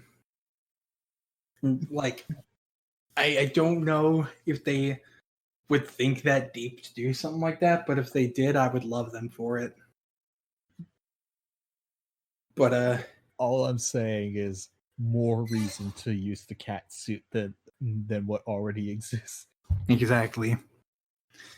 But yeah, I think the final boss of the game is definitely Prowler. Prowler is somehow apparently in Ultimate Comics, Prowler stole the tech from Tinkerer to make his suit. So I think I believe it. So I think that's gonna be in this game. I think the tech is even the same fucking color and shape, yeah, and it's everything. purple. Yeah. The gauntlets look like the Into the Spider-Verse gauntlets. Yeah. It's gonna be Prowler. Yeah. I mean, Prowler could be the head boss, the head honcho of the bunch, because they said that they said that Tinkerer is only a top lieutenant. They didn't say Tinkerer was the leader. So True. I think it's going to be Prowler, and I think they're not showing him because they're doing the doc again, where it's like we're not going to show him in advertising. We're just going to show him in the game, and then everything will make sense. Yep. Like, even if it's super obvious they're going to be the final boss after the first 20 minutes, it doesn't matter. We're not going to advertise it until long after the game is out. Yeah. Like, we thought for the longest time that Green Goblin was going to be the main villain of the game, of the first game. And then you see the tubes going into his back, and it's like, okay. Oh, Doc Ock. Yeah, it's like, oh, it's you. Okay. Yeah. That's fine. Which it surprised me. Like, oh, yeah. Especially because I was like, wait, Doc Ock doesn't exist yet? Green Goblin doesn't exist yet? What the fuck? Right? We're doing this for, 8 years? Yeah. I mean, Gwen isn't dead in this universe, so... Does Gwen exist? I don't know. Probably not. Straight to MJ. They're gonna have her be Spider-Gwen, I think. Because now the new trio is Peter, Miles, and Gwen, which... I mean, like, for crossovers and stuff I like, but like all them in the same universe, I'm like, that's too much. And then I look at the new cartoon. The less said about that, the better. You want to know what my favorite thing about it is, though? What? In the newest episode, that was like a couple of weeks ago, they brought back Norman after he's been gone since season 1, and he's all fucked up from the end of it. And his big plan was like using a symbiote and some jackal shit to get healed up. So he gets that, that hideous fucking not red goblin design. Yeah. He never actually calls himself the Green Goblin. He calls himself the Dark Goblin.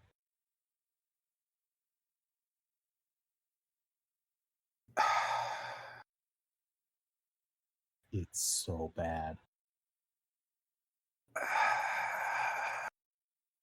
Also, Miles' dad is Swarm. Don't question it. Just accept it. I'm gonna have a stroke in like a few seconds, so I don't want to tempt fate, because like my health is in the way where it's like any day now it'll happen. One day. But so any last words to say on the Miles game? Spider Cat. Spider Cat. Oh wait. There were also a list of suits. Yeah,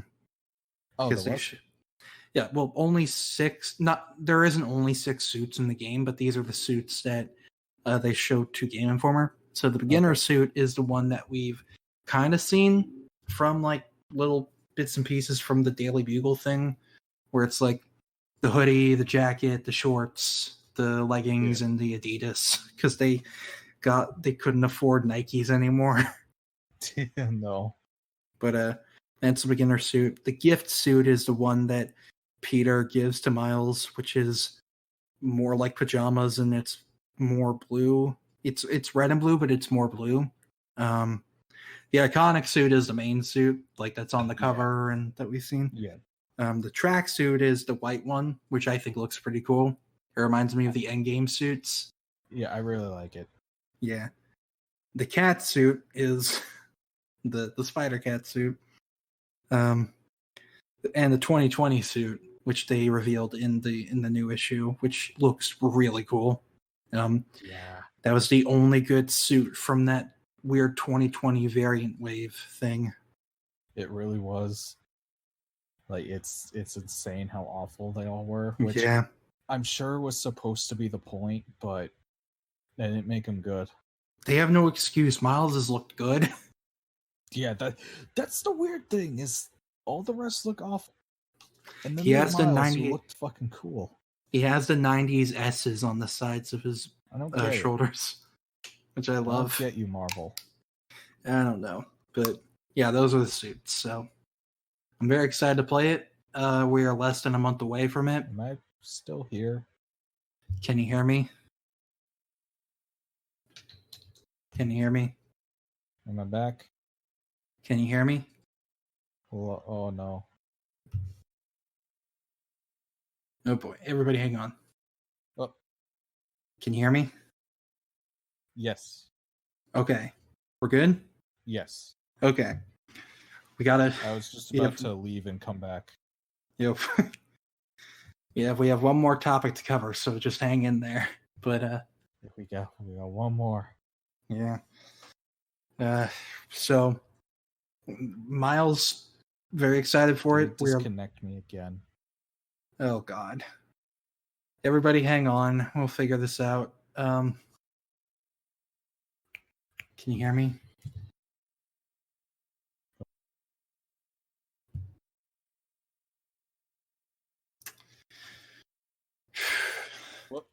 Hello? Hello. You can hear me? Yes. Okay, good.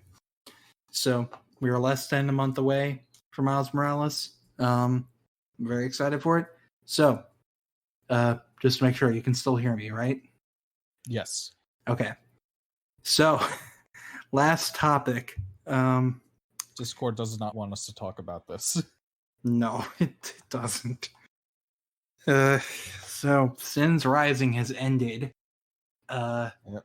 We are now headed into Last Remains.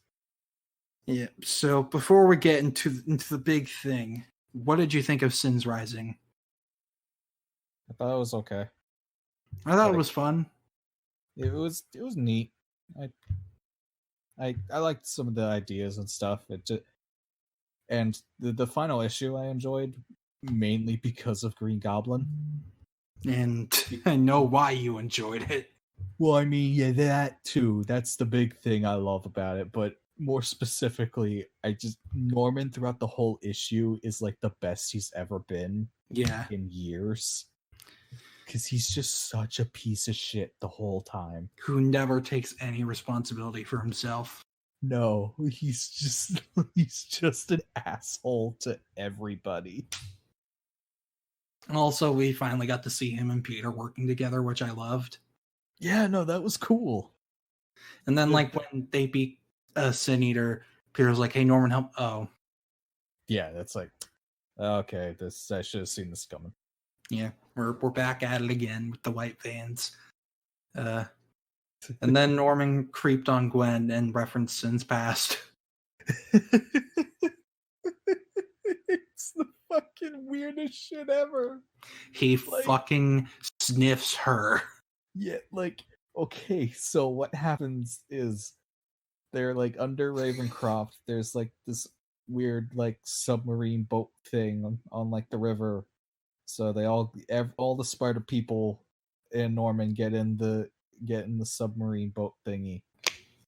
And Norman's just standing right behind Spider-Gwen and fucking sniffs her and realizes, "Oh, you're Gwen, right?" And it's like, "Oh, you're like a weird like clone thing or something, right? You're not the actual one." And then he specifically says that, like, you know, we've had some rough patches, but I like to think of the happier times. No. No. When I read that, I felt invincible. Like, now, I also felt incredibly uncomfortable and wanted to vomit a little bit. But this is Marvel's comeuppance for not retconning Sin's past for the past 16 years. Exactly.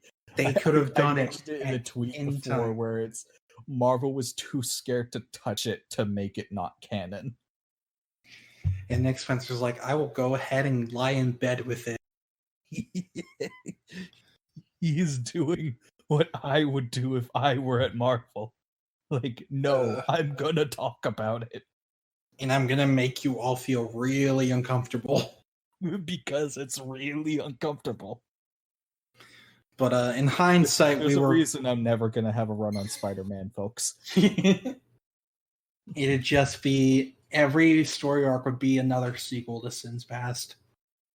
Oh no, there's already one called Sins Remembered, and it's even worse. Ugh. No one talks about that one though. I didn't even know it existed until we did the Sins Past episode. That's right.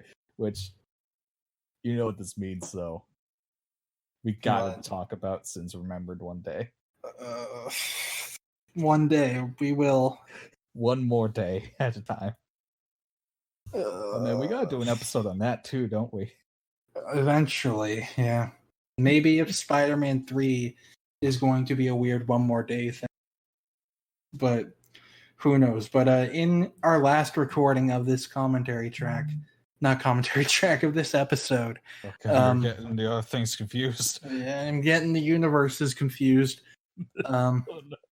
But like last commentary track, we were being very bold about how this is great, especially if they do the thing. And then they didn't do the thing. Yeah, because the issue of Sins Past, Sins Rising. Oh God, I'm getting all mixed up. Now I'm getting the universes wrong. At the end of this issue for Sins Rising, it ends with fucking Kindred standing by a grave, going like, no matter how like deep you bury your sins, they'll always come back. Yeah. You know, he's standing in front of a fucking grave. And so we get to the next issue and it picks up right where that left off. By the way, spoilers. That's probably going to come out well after everybody knows who Kindred is now. But in case you don't know, spoilers. So go ahead and read that and share our pain when you get back. Yeah. God. Okay, so the issue picks up right where that leaves off, where Kindred is standing in front of a grave, and we see it is George Stacy. It is George Stacy's grave. They grave robbed George Stacy. They dug him up and carried his corpse, saying how, "Don't worry, Pete, soon we'll be meeting in the flesh." And then we get back to Spider-Man, who's like all beat up and like in an alleyway or something, I think. Yeah. He's going to Doctor Strange because he needs help.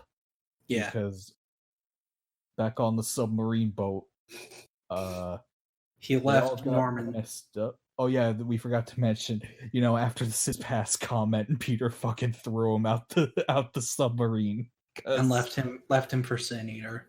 Yeah, who in this issue, you know, he gets up and he's no longer Juggernaut because I guess the artist didn't want to draw that anymore. Yeah, probably. Pat Gleason's like, fuck no, I am not drawing that. No, that thing was stupid. So then he Sin Eater just kind of stands before him, and Norman has like this really cool monologue where he's just like, go ahead, do it. I don't and like he holds the Green Goblin mask in his hand, is like, I don't need him anymore, and he just tosses it on the ground, and he gets fucking shot and is, you know, rendered sin-free. Like, and Sin Eater is like, hey, I did my mission. Did I do the good God holy mission thing? And Kindred's like, you're a fucking idiot, you know that? It's like, you're literally absorbing all of these sins. What do you think was gonna happen? And then he fucking explodes into like just a big kaiju monster of sin. He's like a bunch of red, like demonic, sinful monster things. There's like a red devil, Green Goblin thing mixed in there. Yeah, like it's horrifying. And like we also found out about like more about Stanley Carter. Like there was a lot of stuff he did on his own before Sin Eater that he was like he like didn't he killed like 2 drug addicts just because he blamed them for the death of his partner. Yep. But in actuality, he killed his partner. Yeah. So it's like, man, you're pretty crazy. Yeah. So and then he blew up. Yeah. And all of the Sins. Right. All the Sins energy stuff chases after the submarine. And, Peter is at Doctor Strange's place and is like, okay, let me explain what happened. And all of the other spiders on the submarine get possessed by the Sins, and they got red speech bubbles now, and Peter recognizes the voice. And recognizes as not them. Like, the voice is wrong, but he recognizes it. And you think it's Mephisto? I genuinely believe it is Mephisto. And hang on, I will send you the images comparing some things real quick. Okay. With the speech bubbles, because I was on call with some friends last night about this, where it's like, here's the speech bubble from the newest issue. Mm-hmm. Let me pull it up real quick. Yep. And then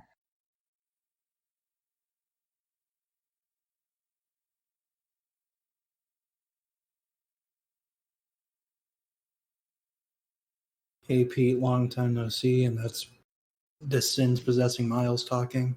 Yep. And then here is from One More Day with Mephisto's speech bubbles, and they're fairly similar. Oh yeah, like the red outline is the main thing that's similar with them, because they do still, the new one still has black text, but like it's fucking Mephisto, man. It's gotta be. Like, I know I said this about Gwen and Kindred, but like this has got to be Mephisto. Yeah. Speaking of which, about that. Well, hang on. Before we get there, I do want to say I want to continue the rest of the thing where it's. Go ahead. Strange. Again, to continue the Mephisto thought, Strange mentions, you made a deal with a demon. What do you think was going to happen? Yep. And as far as I can remember, Peter never made any deals with Kindred or anything. Mm-hmm. So it's they're talking about the thing. Does Peter remember One More Day? I can never tell if he does. I don't think he did, but I'm sure. Okay, hang on. He remembers Strange. You remember Strange like clearing his identity out of everybody's head, but yeah, but okay. No, he does. He technically does not, at least back then, because I'm sure Spencer's like, no, he remembers now because Kindred or something, but yeah, no, because there is, I don't know what issue this was, but at one point Mephisto taunts Spider-Man and Peter's like, do I know you from somewhere? And Mephisto's exact line is, I am the architect of your ultimate fall. I am the null, the void, the hell that hungers, and I'm going to tell you a secret. And then he says something on a different page I can't see. But yeah, Peter does not quite remember One More Day, but I feel like now he does because of he's now realizing I did something really, really bad. Yeah, because he doesn't remember exactly, but he's like, I get the feeling that whatever I did is causing this. Yeah, because I will get back to that in a little bit when discussing the revelation of this issue, which is, so at Ravencroft they find Norman under wait. First, the scene in the house with the table with Kindred. Oh my god, yeah, that shit's morbid and I kind of love it, where that got me so hyped before we found out the reveal. Yeah, because okay, so Kindred George's body to some abandoned house and dressed it up in like a fancy suit and put it on the table like he's getting ready for a special dinner. And then we see he also has Gwen's body in like a dress. It's fucked up. It is horrifying. This is one of the few times like comics go really dark, especially with Spider-Man. I'm like, okay, I like this. Yeah, no, I am okay with it. I have been championing comics should be for kids. I am okay with this being adult. Yeah, because this is creepy and cool. All of Kindred's lines got me excited because they sound so human and so self-aware about being a villain and stuff. Like when he's like, I gotta tell you, Pete, I'm excited. I know I might have gone a bit overboard, but man, I am excited for this. Yeah. And then by the way, I found the continuation of that Mephisto page I was talking about earlier with the Peter doesn't remember one more day. Yeah. I'll just send it to you because it's long. Oh boy, that is long. Yeah. So we don't gotta go into it because it's just Mephisto going, haha, fuck you, you made a deal with me. Yeah. Yeah, so that shit's horrifying, and then we cut back to Ravencroft, correct? Norman like in the water or Ravencroft after he got shot. Yeah, they find him and they're like, what the hell happened? And he's, completely changed. And there is one detail I really like where Norman looks in the water at the goblin mask and like his eye matches up with one of the eyes of the mask. Mm-hmm. The reflection. I just thought that was really cool. Yeah. But yeah, so he's like freaking out because he knows who Kindred is, and is it Dr. Kafka who finds him? Yeah, Dr. Kafka. Dr. Kafka finds him. That's what I thought. And what are you talking about? And it's like, look, I know this is gonna sound crazy, but you have to trust me. And then the reveal, as it turns out, Kindred this whole time is Harry fucking Osborn. I need a moment. I have a lot to say about this. So, for those who don't really remember, Kindred was first revealed in Amazing Spider-Man #1 from the new run from 2018 after Go Down Swinging. Yeah, he's been building up to this for 2 years. 2 years. And literally the pacing has gotten terrible at times because it's just like, I think the Gwenpool accounts at this where she was just like, it's literally just Kindred being like, okay, Kaku, it's coming. Get ready, I'm coming. It reminds me of how fucking Nomura writes villains, the guy who made like Kingdom Hearts. Yeah. Where every couple of hours the villain will like teleport in and remind us they exist and that they have stuff coming. And then it takes like fucking 70 hours to get to that point where we actually learn what the fuck they're doing. Yeah. And like, first of all, for like up until Hunted and Absolute Carnage, I was like, okay, I'm really liking this. Then it went on for another year. Yeah. And like, we only found out Kindred's name like last summer. And oh my god, that's right. For the longest time, he was completely nameless. And the issue after that had nothing to do with him. Yep. Like, and so for the past, it's been like 2 years just building up this villain to be, and they were always like, you will not believe who Kindred is. This is somebody you're never going to guess who it is.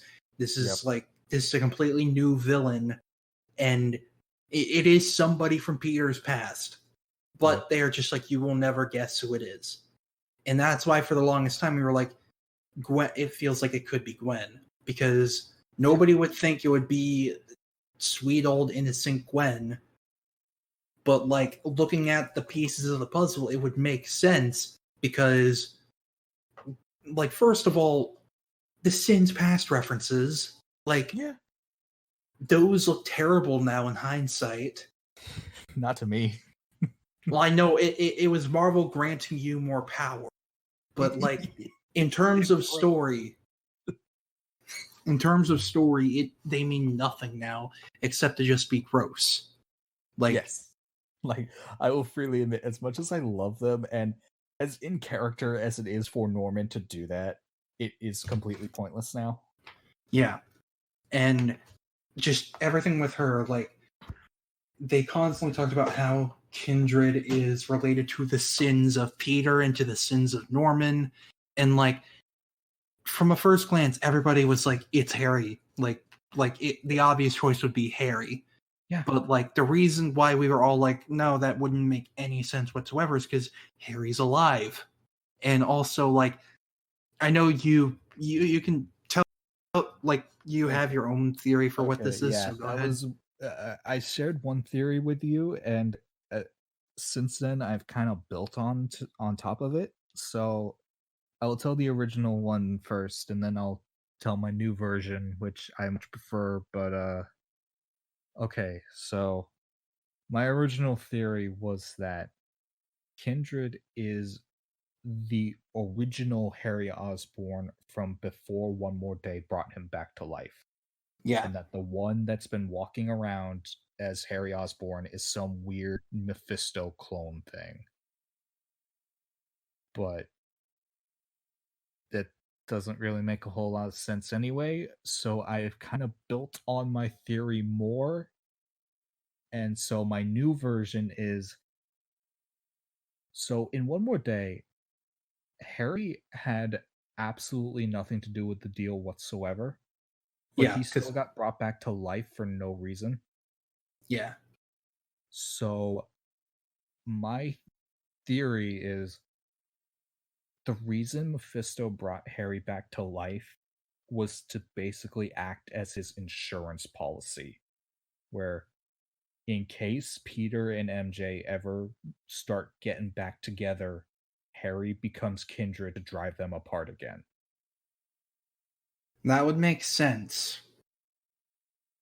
But It here's the still thing. doesn't fix how disappointing the reveal is, but I Yes, have kind of worked to how it could logically happen. that could logically work, and if they do it right, it could be good.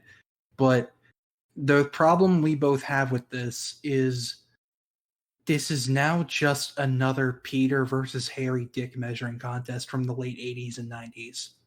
Yeah. Like, that's all it is now. Like, all the intrigue about like who Kindred is and why they're doing this is now gone because we're like, oh, it's just Harry. Like, it's just Harry. Like, Yeah. we know Harry. We've seen Harry as a villain before for like Multiple times. for like 10 years. Yeah, We've was seen him Green be a Goblin villain for a really long time. Yeah, like there was a long time where Norman was nowhere and Harry was being Green Goblin. Norman was dead for like over 20 years. Yeah, like, and Harry was being Green Goblin, and like we know who Harry is, we know how he thinks, and all this peacocking from Kindred now just feels so fucking pointless because it's just Harry. Yeah, like if the plan was always that it was going to be Harry, they should have just revealed that back at Absolute Carnage. Yeah, when Kindred was talking to Norman, because Norman says, "I am so proud of you," and we both interpreted that as like it's supposed to make you think it's Harry as a red herring because it's so fucking blatantly obvious. Yeah, but no, they were just really either Nick Spencer was like, no, it's like 40 chess. I'm going to make you think it's a red herring when it's really the real identity. And it's like, well, regardless of the red herring, Harry was one of the first options like that people were theorizing for Kindred, like before anything. And everybody was like, no, that would be way too obvious and stupid. Yeah. I was saying this to you, this is literally Arkham Knight all over again. Yeah, and I think we were both on call like the day we both read the issue, and I think we both came to a very similar, like, super accurate comparison of this is fucking Savitar from season 3 of Flash all over again. Mm-hmm. Yep. And like, that's exactly what this is. But the thing Savitar has a leg up on with Harry is that it was actually interesting. Evil Barry was interesting because we haven't met an Evil Barry before. We don't know what he would be like. But like, obviously, yes, they waited way too long to reveal him. Like, what? And then with Harry, I mean, we know what the fuck he's gonna be like. So, like, we were saying this earlier. It feels like Nick Spencer wants to write Child Within again. Yeah, because we were talking a bit about it before we started recording, where it really just feels like this run is Nick Spencer going, I want to do this story. I want to do this one. Because like original stories he has in his head, he wants to redo old ones his way. Exactly, because like I feel like a lot of writers, like in general, like outside of comics, but like writers in general have an issue where it's like they see a good story and they're like, but I wish I wrote that one, so I'll write my own version of it that's almost exactly the same, but I wrote it so I can feel ownership over that story, even though it wasn't originally written by me. And we're probably just reading too far into it. We could easily be, but but it is an attitude of comics as of late where they just harken back to the old stuff instead of making new stuff. Mm-hmm. And whenever they do make new stuff, it's always thrown out for the old stuff. Yep. Like, legacy characters in particular are always screwed over because they have a lot of potential to be really cool and interesting and fun, but they rarely ever get the chance to tap into that potential because they get thrown out for the old guy who's been there since the 60s. Yeah. And I mean, DC like was known for the one that like DC for the longest time was known for being the big comic, the big superhero company that always touted legacy characters. And then recently, like in the last 10 or so years, they're like, no, the old ones are the best.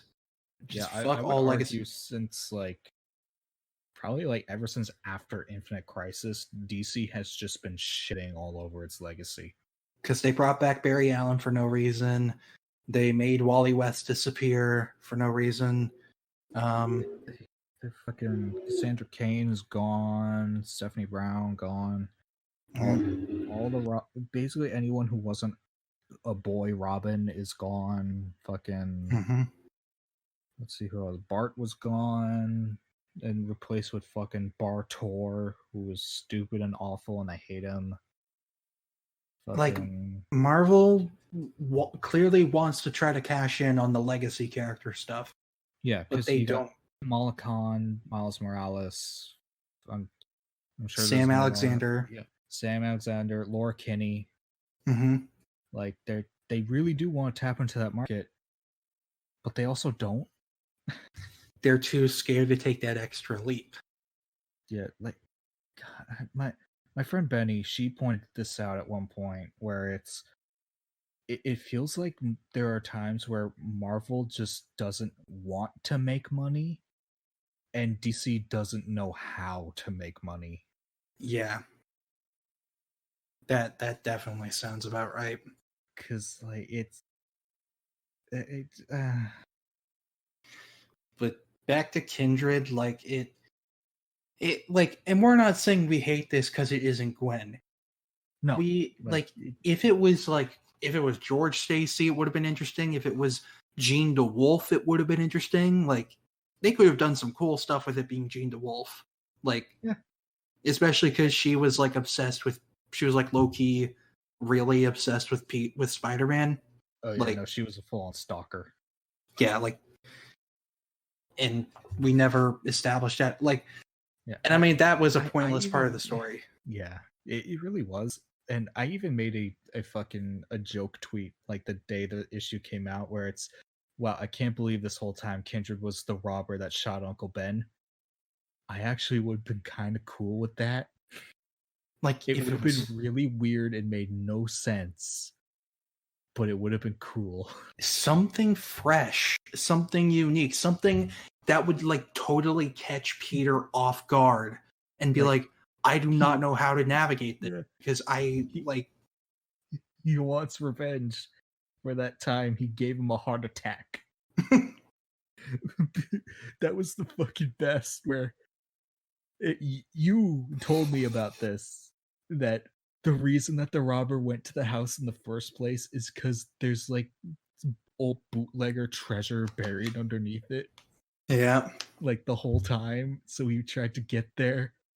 And so I found out later he tried to go there again, but Peter was waiting for him this time as Spider-Man and scared the shit out of him, and he just had a heart attack. He died. We never found out his name. Dennis Carradine. That's the only name they ever gave him. And I do not accept it. To me, he will always be Rob the Robber. Oh, it's beautiful. But yeah, just like I was saying, like, it just fucking have it be anybody who would really catch Peter off guard because they were like the last person he would expect to be like a villain to him. Like, just imagine, I'm just imagining like the alternate reality where this is Gwen and Peter finds out it's Gwen and he is just completely like everything fucking shatters for him because he's like, I have no clue how to approach this. I do not know what to say to her. I do not know how to fix whatever this is. Like, and it is a kind of a thing where it basically ever since Spider-Man Blue, really, they kind of really paint out Peter has like a perfect sort of image of Gwen in his mind at all times. Yeah. Of like, she was perfect. She never did anything wrong. She was the love of my life, and I let her down. And so the idea of her coming back as a demonic villain because of his fuck-ups is really interesting. Like, and that do it. And like, not just the Sins Past references, but like literally a couple issues ago in Sins Rising, Gwen, like Spider Gwen was like, she wasn't perfect. She wasn't a cookie cutter, like, cutout. She was a person. And like, can I just say, I can't believe how it took. How long has Spider Gwen been a thing? Like, it took them that long to have a conversation like that. 6 years. Like, God, that should have happened fucking years ago. Mm-hmm. Like, it I don't know, but it's just like, I guess I overestimated Marvel for being smart enough to be like, no, that it's dumb to have Gwen be idealized as Peter's one true love who's perfect in every way. But it's like, I don't know, but I don't know if this was planned from the beginning or if Spencer wanted it to be somebody else. Marvel's like, no, it has to be Harry. Or if this is a red herring and somehow this is another mask. And like when Kindred, at the end of this arc, when Kindred goes to Mephisto's like, take off your mask, and then Kindred takes off the bandages and shows Harry's face, and then he's like, take off your real mask, and then it changes from Harry's face to Gwen's. You say that, but my mind, because I'm me, immediately went to, well, at the end of the issue, Norman didn't say Harry, he said my son.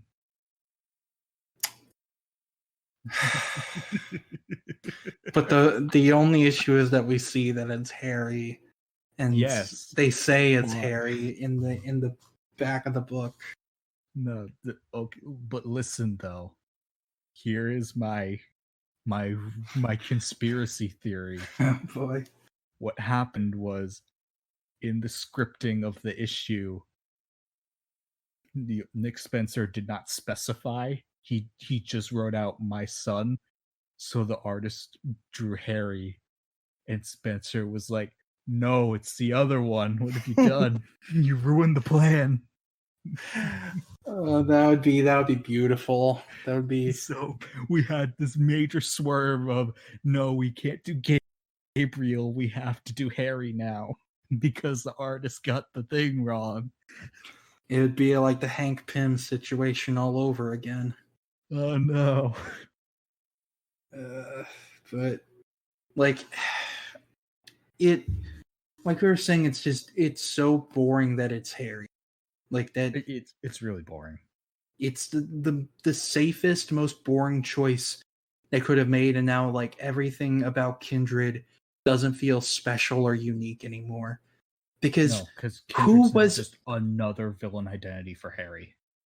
Who was asking for Harry to get his own villain identity?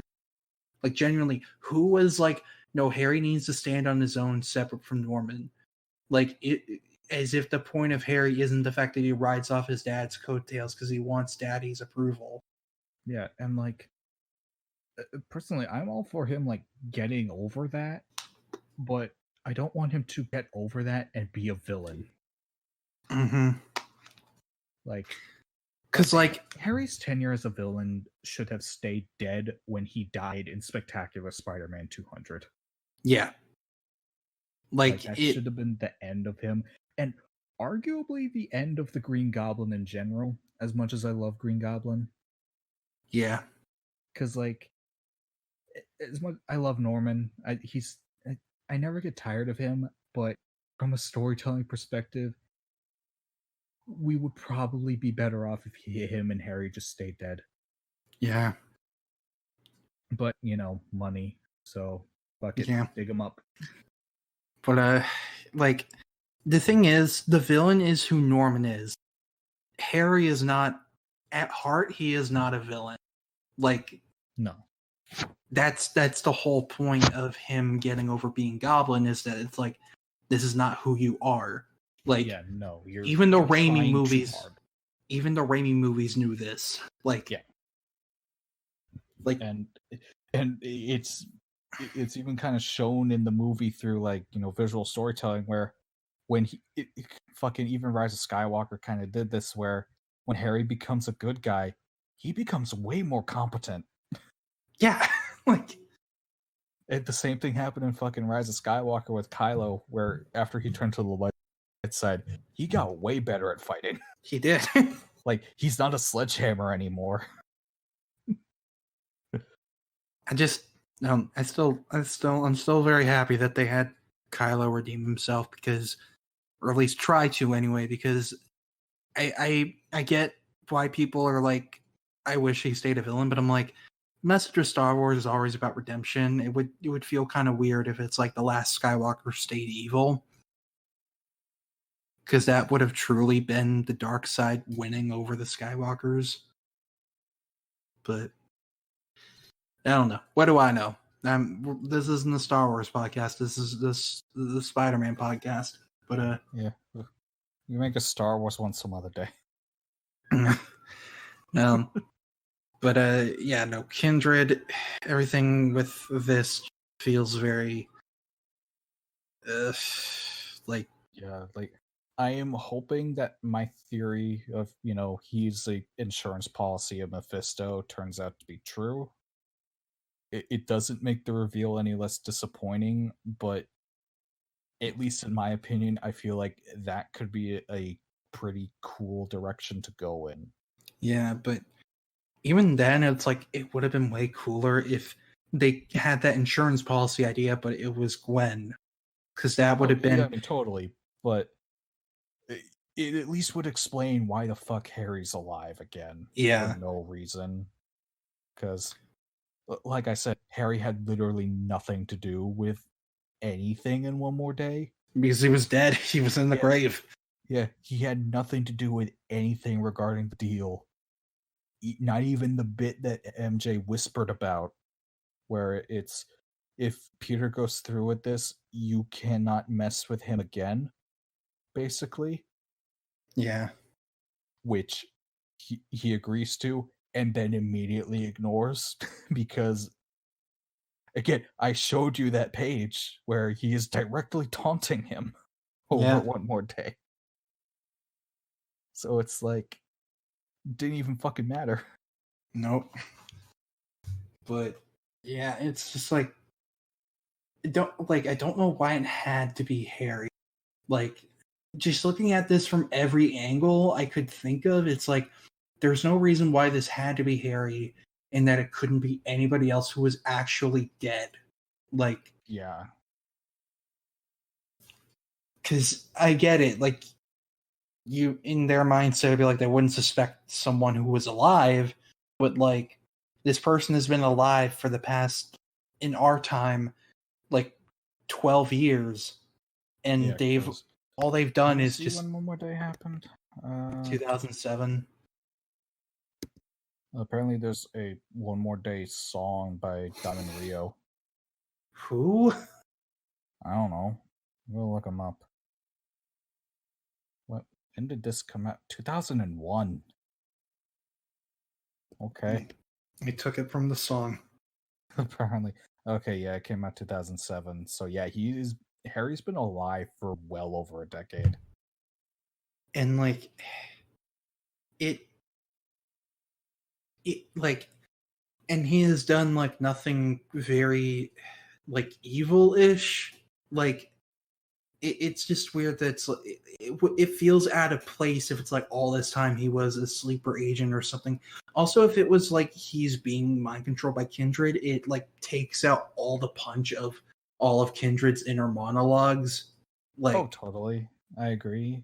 and I mean, I know I said maybe Gwen, if it was Gwen, she'd be fucked in the head by Kindred, not Kindred, Mephisto. But like, I don't know. Like, even if like he messed with her head, it's like, it's still just like, I still feel like that would be more of a big punch than it just being Harry being like, it was me, Peter. It was me all.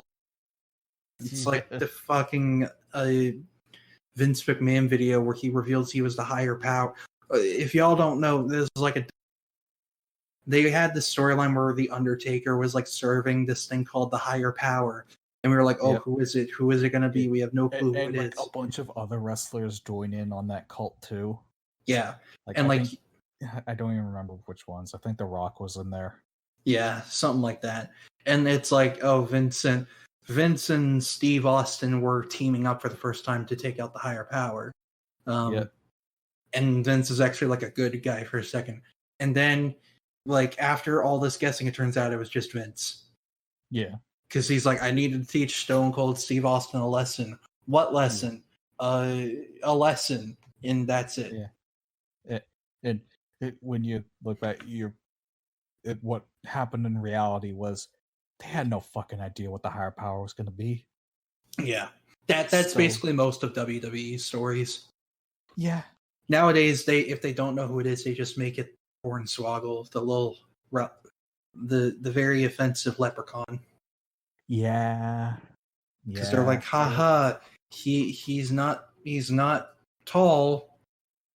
That's our joke with him. God, I remember there was like this thing for like, I think it was like a year or two with like the anonymous general manager or whatever. And like every other fucking match, fucking Michael Cole would get up from his chair and interrupt what was happening to read off. And I quote. And it's like, oh my god, shut the fuck up, Cole. He's probably a very nice guy. Oh, I'm sure he's a super sweet dude, but like, I hate that the writing team made him just way too important. Yeah. Just what, I'm sure there was another thing that happened with him. Whatever. It's been fucking like 10 years since I watched wrestling. They made him besmirch the name of Jerry Lawler's mother mere days after she passed away. Oh, Jesus Christ. Vince McMahon is a horrible person. Yeah. He is. Like, long story short, this is exactly like the with him and like Arkham Knight with Jason Todd. Because literally for Arkham Knight, they were like, this is a totally new character. Yes, it might be somebody you know, but like you will never guess who it is. And people are like, it's Jason Todd. And people are like, no, that would be way too obvious. It's not. Yeah. And then the second you like start up the game and you hear him speak, it's like, oh, it's Jason. Yeah, and like his very first line of dialogue is, I believe it's "Time to die, old man." So it's like, oh, it's Jason. And like, also, like, they show you flashbacks of Jason Todd when he has never been in any of the Arkham games thus far. He has never been implied to exist. He has never been mentioned. All we know is that Dick and Tim exist, and that's it. Yeah, like, as far as anyone could be concerned, we're going off of the animated series rules where it just went straight from Dick to Tim. Yeah. Although even now DC is actually retconning that, where it's actually no, Jason totally existed. That's weird. Yeah, there's a current comic going on called The Adventure Continues, where it fills in kind of some of the blanks and explains that before Tim, Jason did become Robin for a little bit, and now he's back as Red Hood, and it's weird, and I the timeline is making my brain melt. Yeah, anyway, go watch Batman Beyond: Return of the Joker. Yeah. Okay. Everything with Kindred just is super disappointing now, and like, this is just teaching me to like never get hyped for any story like this ever again, because it's just going to be the obvious choice. And yeah, like, I've been thinking about it for a while. I don't think I can think of a single mystery Spider-Man villain reveal that's been satisfying. Yeah. Like, even Green Goblin, we met Norman 2 issues ago when he revealed himself. So it didn't even actually feel all that important because we don't know who the fuck this guy is. Yeah. And you know, Hobgoblin, that was a fucking disaster for a while. Like, was it like, did they really intend for it to be like a big mystery thing, or was it just like they had no clue who the fuck this was going to be? Oh, it was totally intended to be a big mystery thing. Okay. Like, from the beginning, it was going to be Roderick Kingsley, but and you know, he had the red herring with Ned Leeds, and then the writer left, so Marvel just rolled with Ned was the Hobgoblin all along. And then the writer came back like years later and tried to fix it and say, no, it was Roderick all along, I swear. And it and Ned Leeds was just brainwashed or something. Yeah, it's like I think Flash was also brainwashed at one point. Mm. And then Ned Leeds got his throat slit in Berlin. Yeah. What else was? Oh, and also Jason Macendale at one point became Hobgoblin, and then he became Demo Goblin, and then Jack-O-Lantern. Or maybe it was the other way around. I don't fucking know. Remember when Proto Goblin was supposed to be in The Amazing Spider-Man? Oh my god, I forgot about that. And then they changed Irfan Khan to play Ratha instead of Van Adder was his name or something. I don't know. But yeah, it's just like you had an opportunity to do something really cool and unique and have this be someone that none of us would expect, and someone that would make this very emotional and gut punching and like make this a story to remember.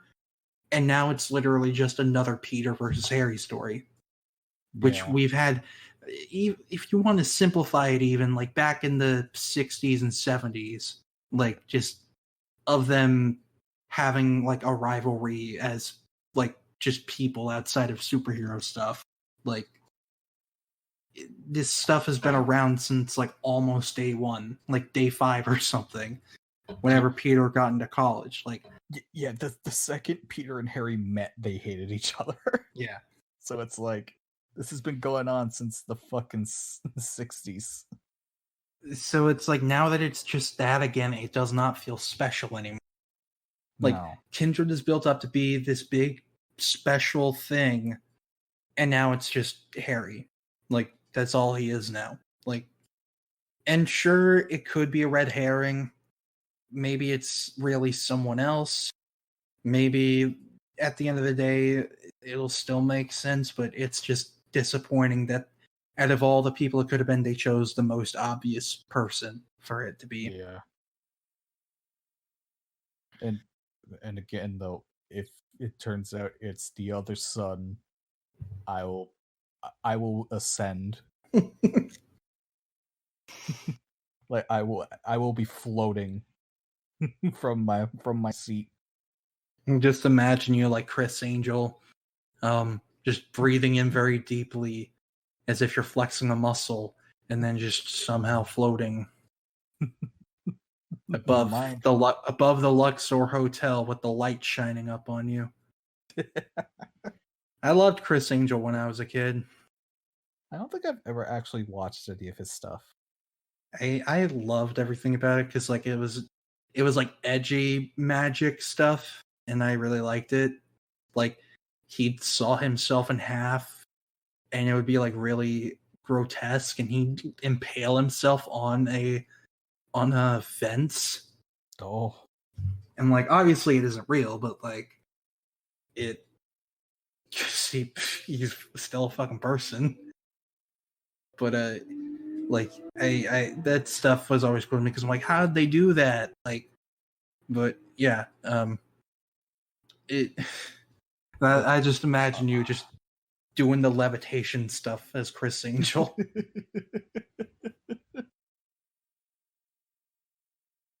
yeah, like,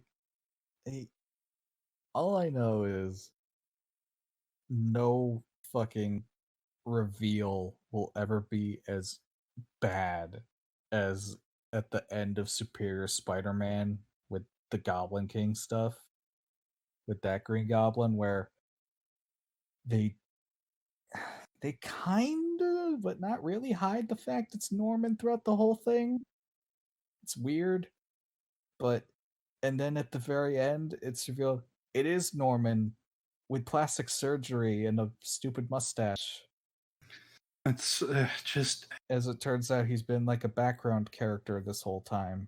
Can no writers just take a risk?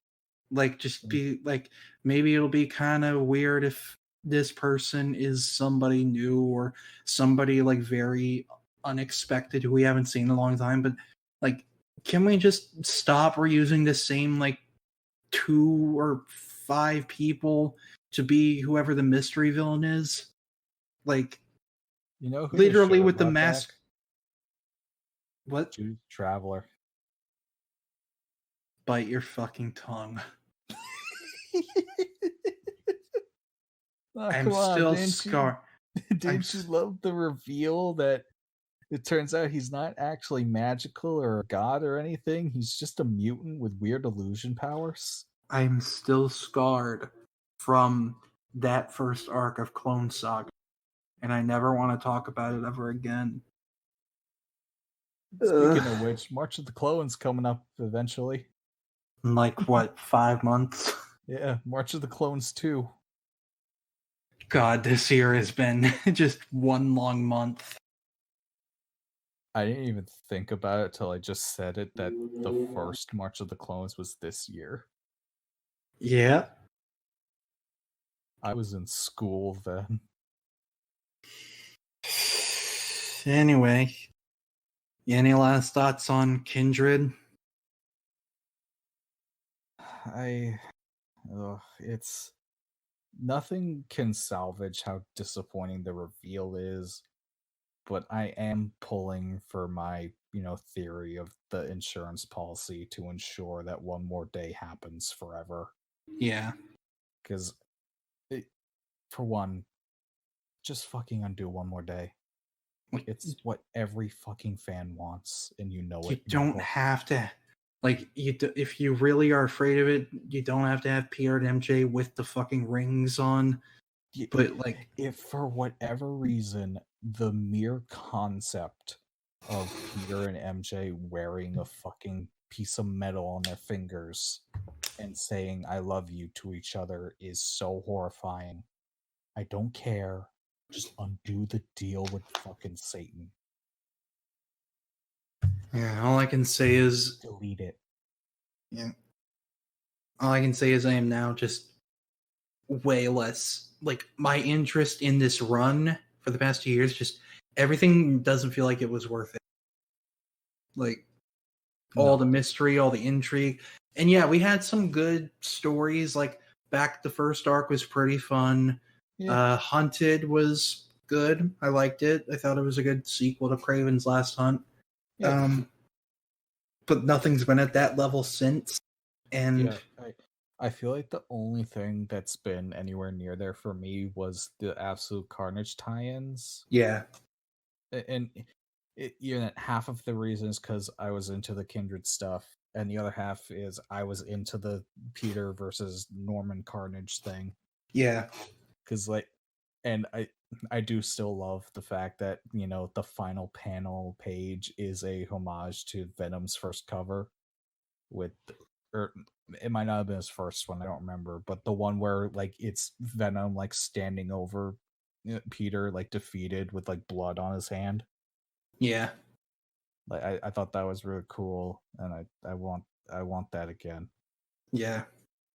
Oh, I just realized that this whole episode we forgot to mention that Ryan Otley said he's leaving Amazing Spider-Man. Oh yeah, that's very sad, and I'm because honestly, upset. he like half carried this book. Like he straight up carried this run for me. And like, Pac Leeson is good. He's very good. Yeah, Patrick Gleason's amazing, and I do hope he sticks on as like the regular artist from now on. Yeah, because it was so weird how they announced he was joining the book way back when 2099 started, and then as soon as 2099 ended, we didn't see him again until now. it's the same thing with Ryan Otley. Like, he did the first arc, then left for Humberto Ramos to do the second two. Then he came back like for the one with JJ. Then he left again. Then he came back. Well, he wasn't there for Hunted. That was all Humberto Ramos. And then yeah, he drew that epilogue issue of Hunted, I believe. Yeah, he did. And because I distinctly remember, because he has a very distinct Kraven. Yeah, very angular. Yeah. Although looking back, his Kraven is basically just fucking Invincible's dad with Kraven's suit. Yeah. Because if you ever read Invincible, it's first off, it's fucking amazing, and you need to go read it right now. I need to read it, and I thought the animated show is coming up. Yeah. And it looks awesome. Go watch it, and then go read the book, or go read the book first and then watch the show. I don't care which. I'm very excited for it. But and although if you do read Invincible and you get to Ryan Otley's issues, you will fucking Xavier Godzilla Mendoza poked fun at it during his like video review of the first arc, where the way he draws Peter and MJ, they look almost identical to how he draws Mark and Eve and Adam Eve in Invincible. Yeah. So I will read it at some point. I have to. But please do. Yeah. You have not lived until you met, I think his name is fucking it's either Battle Beast or hang on. I'm sorry. This is important. You're good. No, that's not the one I'm thinking of. It's Dinosaurus. That's who I was thinking of. You have not lived until you met Dinosaurus. Oh, I look forward to when I do. But goodbye, Ryan Otley. You were very good. and hope you are happy with whatever you do next. Yeah. But yeah, I'm just don't care about Kindred anymore, and Yeah, I probably won't care won't- until they undo One More Day. Yeah, and I'll be honest, I kind of can't wait for this run to be over so we can get a new writer. Yeah, I want Like, Donny Cates on. No offense to Spencer. I just now looking back, I don't feel like the rest of this run was worth it anymore. Yeah, because a lot of it was just filler and not good filler. Yeah, a lot of it was either filler or like fixing old stuff that no one liked, which, you know, I appreciate that stuff, but I need more than just undoing old mistakes. Yeah. And this run isn't really giving me that. Yeah. Like it's It is what it is. Yeah, I got nothing left. This is I'm gonna get arrested in a sec, so might as well wrap up now. Thank you guys so much. Yep. So once again, thank you guys so much for joining us. Once again, my name is Alec. I'm one of your hosts. You can follow me at _ the smart Alec on Twitter. And I'm Brian. I'm the other one. You can follow me at Red Reviews or BMDRLR on Twitter. If you want to follow our podcast on Twitter, you can go to @LOTE_podcast. If you want to follow On Comics Ground on Twitter, you can go to @OnComicsGround. And if you go to our website, we post daily reviews, news, editorials, and all that jazz. So thank you guys so much for tuning in, and we will catch you all in the next web. Bye. Bye. Hello.